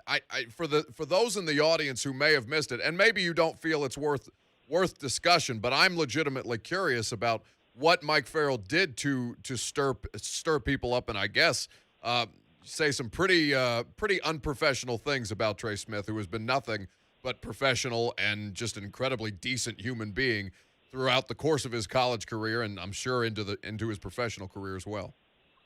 I think he was soliciting apologies from fans that got on him about not making Trey Smith a 5-star, and I just thought that was an absolute wrong time to do it. It was a time when Trey Smith was falling in the draft and had nothing to do with his talent. Had everything to do with his medical, and I just feel like it's these young men's moment. And the recruiting services have really gotten really bad with this, with stealing young men's moment. Whether it's young man wants to make his announcement the day of, folks, are crystal balling and forecasting and doing all that stuff for future cast, and it's ruining young man's moment on the same day that the young man's making an announcement. And then here we go at the NFL draft. Here's a time when it's about the young men achieving their goals and their families are around and they work their tail off to get there and they finally achieve it. And then you have all these analysts who are beating their chest about picks they got right and why they picked the guy as a 4-star, 5-star 3 or 4 years later. But a lot of recruiting analysts have really, really big egos, and I think Mike Farrell let that ego get him in trouble because he said some pretty discouraging things. Had a discouraging tweet, and I just thought it was poor taste. He did apologize for it, but it just, again, I just don't understand why he said what he said. But again, that's why I said if you want engagement, good or bad, just mention Tennessee, and Tennessee fans will give you what you want, or what you're asking for, and just be prepared for the blowback. If you want that engagement, just be ready. Yeah, it is a shame that's the way that people choose to drive engagement, instead of trying to do it, professionally and organically. Jayson Swain is, of course, a Volunteers great host of the Swain event. You can listen to it weekdays locally, 6 to 9 a.m. And, of course, go download the free Swain event app right now, wherever it is that you get your app. Swain, thanks so much for taking the time. We appreciate the insight and the analysis. Take care. Hey, y'all. See y'all. Thank you for the opportunity. Jayson Swain here with us on 104.5 The Zone. Do you have the tweet, Lucas? I think you said you found it because I went looking for the tweet. It's been since deleted. But I didn't want to continue to run that into the ground with Swain on the air because he feels it feels like it's just to even give it air may not be in what Swain was trying to do. But you do have the tweet? Yeah, he said I don't know if it was while Trey Smith was falling on the boards or right after he got drafted, but he said, quote, "I'll be waiting for the gift baskets and apologies from the Trey Smith should have been a 5-star crowd, or for the excuses, one or the other." Oh, God. For a guy who makes his living of sliding into high school teenagers' DMs. That's kind of shameful. You got to be kidding me with that. Why? This is the thing that I don't understand about people who do what we do for a living. And I'm not a recruiting analyst, but just like a general sports media personality. Why the hell do we have to just continually make it about ourselves? It's part of why I hate, and I know it's necessary, but part of why I hate high school football recruiting coverage, or just how in-depth it gets. Because it gets to a point where it's just weird. And when you're pumping your chest, like Swain said, about projecting that a guy wasn't a 5-star because he fell to the 6th round, probably largely due to medical issues, maybe you should look in the mirror. It's the worst thing about what we do for a living. And I say that a little bit hypocritically because it's the Buck Reising show. So it's a show that has my name all over it, and it's self-involved because I'm self-involved. But I have so little respect for people who make themselves so much a part of the story, and especially try to take a victory lap afterwards. I mean, it's part of, we can be critical. Titans players are professionals. They're adults. They're paid to do this. But it's part of why I think if you're covering recruiting, you got to walk that line so carefully because you're talking about kids. And they're not, immune to criticism. But, man, sometimes it just gets weird. And something like that, to me, that's just weird. That's just taking satisfaction over what Trey Smith went through over his college career. Especially in it's not the worst moment of that young man's life, but it has to be up there. In terms of falling on the boards? Yeah, just in terms of what that feels like, and for somebody to just come over the top and bury you for his own self-gratification. What the hell happened to this show? This final hour just completely... It was going so well. The tone has just so changed. And because I see Durka Time on YouTube writing in, yo, WTF with the news coming out of Pittsburgh. Yeah, man, we have not had any new information about the Rashad Weaver. WTF indeed. I mean, just what the hell? I guess it's content, but God, there's a more disturbing quote coming out of this Pittsburgh Post-Gazette report on Rashad Weaver. I'll tell you what that is coming up next, and Lucas Panzica, he'll update the polls. Titans Nation, the fandom that powers a city, Nashville. He is the baddest man in the NFL. There's only one place to find everything Titans football. 104.5 The Zone. TwinSpire Sportsbook is live in Tennessee, and they're coming out of the starting gates with their best offer yet for new players. With 1 week of risk-free bets up to $1,000. TwinSpires is backed by the same team as the Kentucky Derby, bringing over 140 years of excitement and wagering experience. Just download the TwinSpires app using promo code FREE1000 to get started. Void prohibited. For terms and conditions, visit TwinSpires.com. Must be 21 and up and physically present in Tennessee to bet. See full terms and conditions at TwinSpires.com. For help with a gambling problem, call or text the Tennessee Red Line, 1-800-889-9789. It's Ramon Foster. And guys, I got something special for you today, okay? If you've noticed a lack of energy, motivation, and drive, it could be low T or something else, like sleep apnea, or even low thyroid. Schedule a complete health assessment at Low T Center. Now they offer a monitor self-inject at-home testosterone treatment for $135 a month, self-pay or covered by most health insurance. So if you've been feeling tired, grumpy, have weight gain, and loss of muscle, go to lowtcenter.com to book your appointment. Low T Center, reinventing men's healthcare. Some things are just true, like your local Geico agent could save you hundreds. And also, you should never sneak up on a beekeeper. Hey, beekeeper. What the? Oh my gosh, my bees. Oh no, they're headed right for the balloon factory. Your local Geico agent could help you save 15% or more. It's just true. Is your company having a hard time finding the right employee? Well, at Master Staff Employment, they have the best consultants locally in the market, working with the actual candidates to handpick the absolute best applicant for your company's job opening. The reason most companies today are having a hard time finding quality candidates is because companies are using a third-party vendor to find resumes instead of actual people. Call Master Staff today for your staffing needs at 615-223-JOBS. That's 615-223-JOBS or masterstaffemployment.com. This is for the men who never settle, the ones who miss the fairway all day and still pull out the big stick, the type of guys who will always prefer to be behind the grill than in front of the camera, and the men who never let their friends forget about a high school nickname. This is the Lodge mentality. This is Twin Peaks. Who wants to settle for a single TV? With more TVs, bigger screens, plus our fabulous scenic views, there's more to watch at Twin Peaks. Do you have 3 ex-wives and your current trophy wife wants a life insurance policy 3 times the size of the policies you had to purchase for your previous mistakes?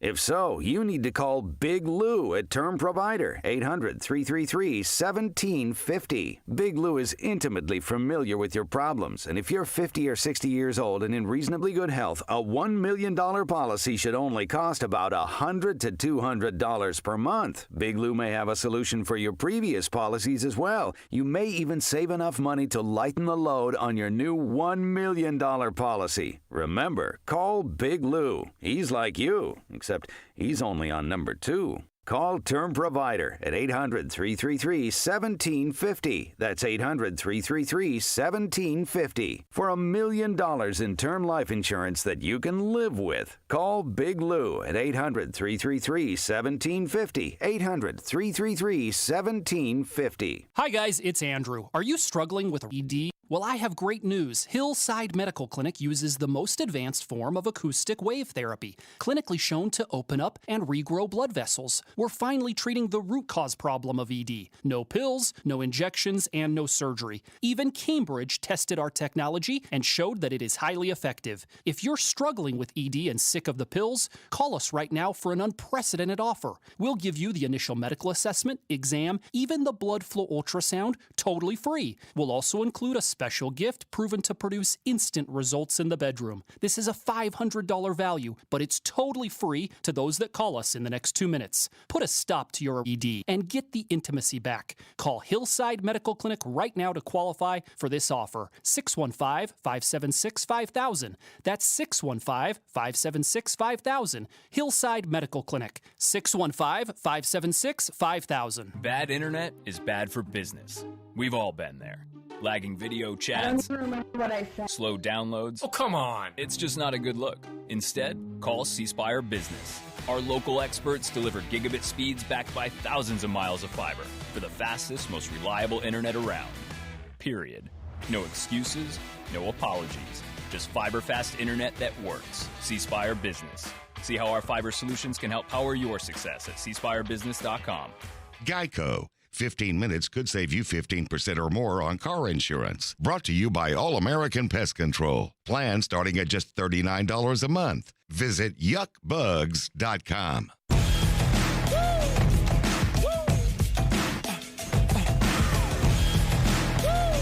Fast start, a little bit of a sullen finish here on 104.5 The Zone. Goodness.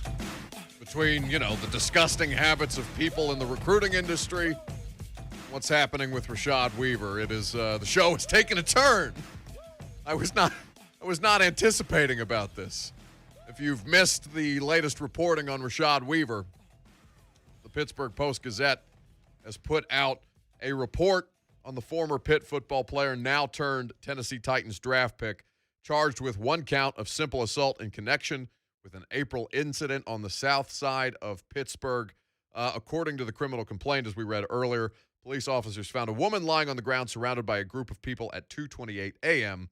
on April the 18th. Those at the scene said a large man, later identified as Mr. Weaver, punched the woman, Demetria Novellis.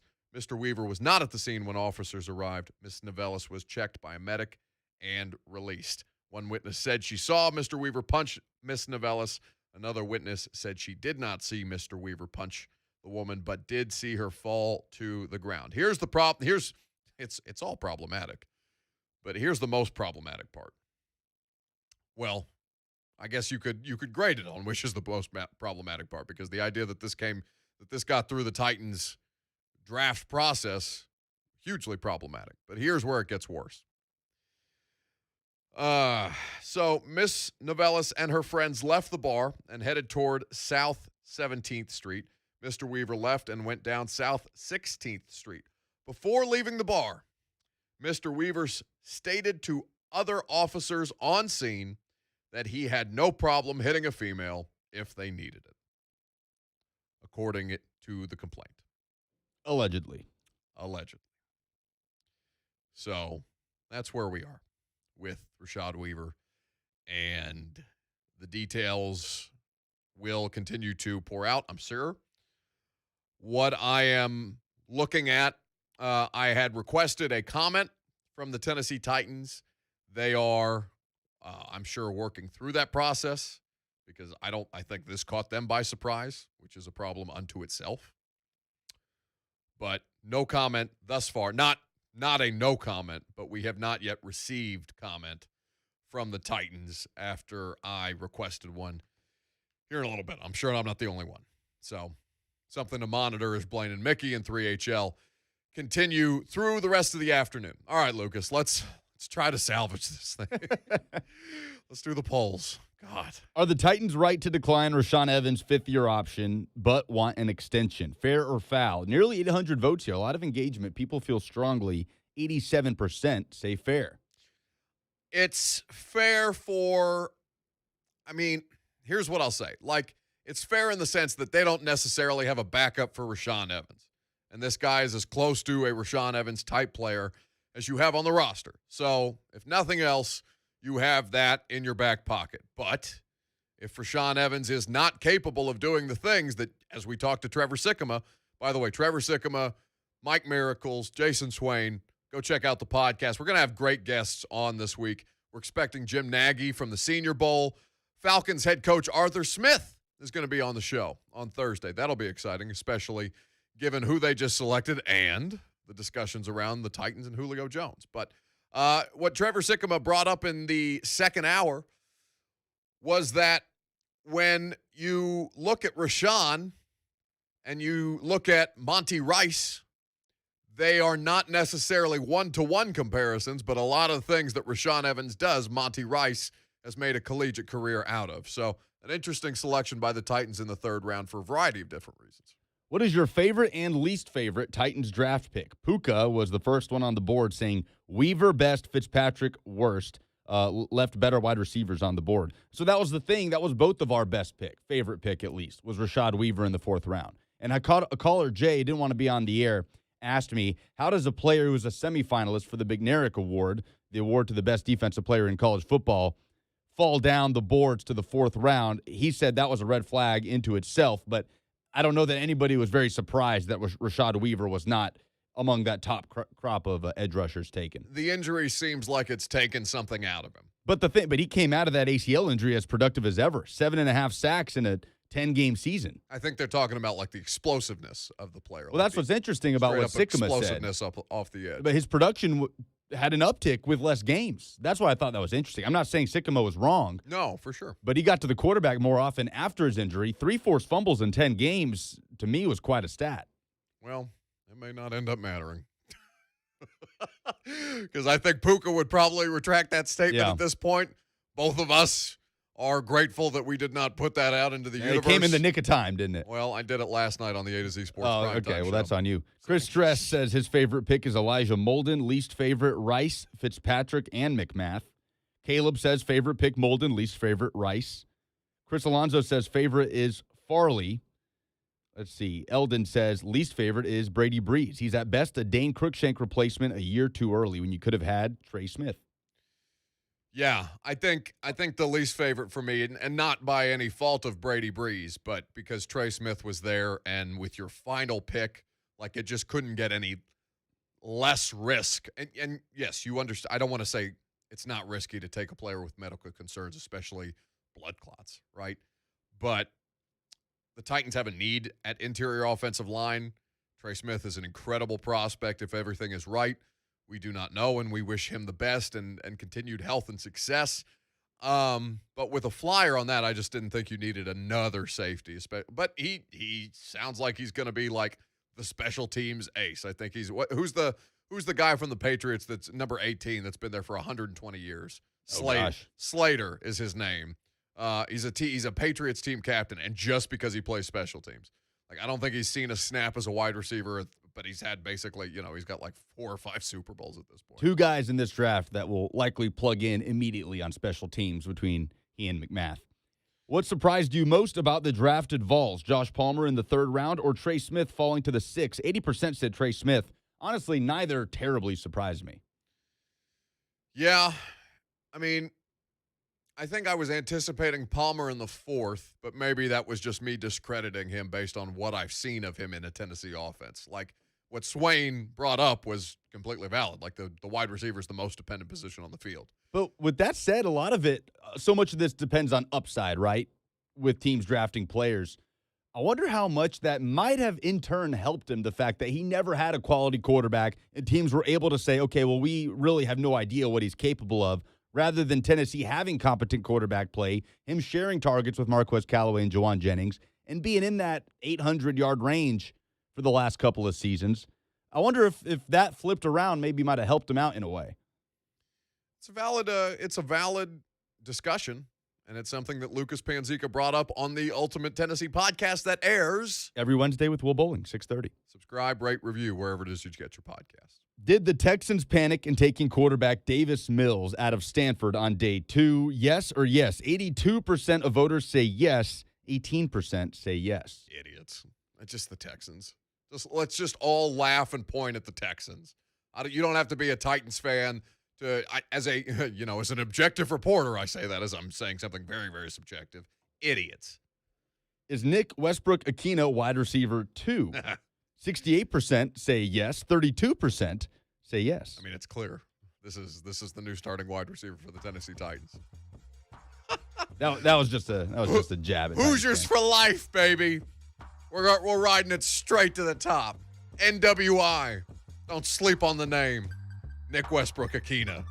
Your solution at wide receiver. What's going to be the solution for the rest of your sports talk conversation throughout the rest of the afternoon, or at least for the next 2 hours, is Blaine and Mickey. They're coming up next. Do I have everybody's attention now? Coming up tomorrow morning. We want to thank Coach Mack and Robert Mays for joining Monday's show and talking NFL draft. Jayson, did you see there are already mock drafts for 2022? The season of lies never ends. Ben Solak of the Draft Network will join us on Tuesday. Plus, you'll get the usual ratchetness and pettiness. Hashtag DadBrain on the next, what's the name of this show? Oh, yeah, J-Mart and Ramon. Tomorrow morning from 6 to 10 a.m. on 104.5 The Zone.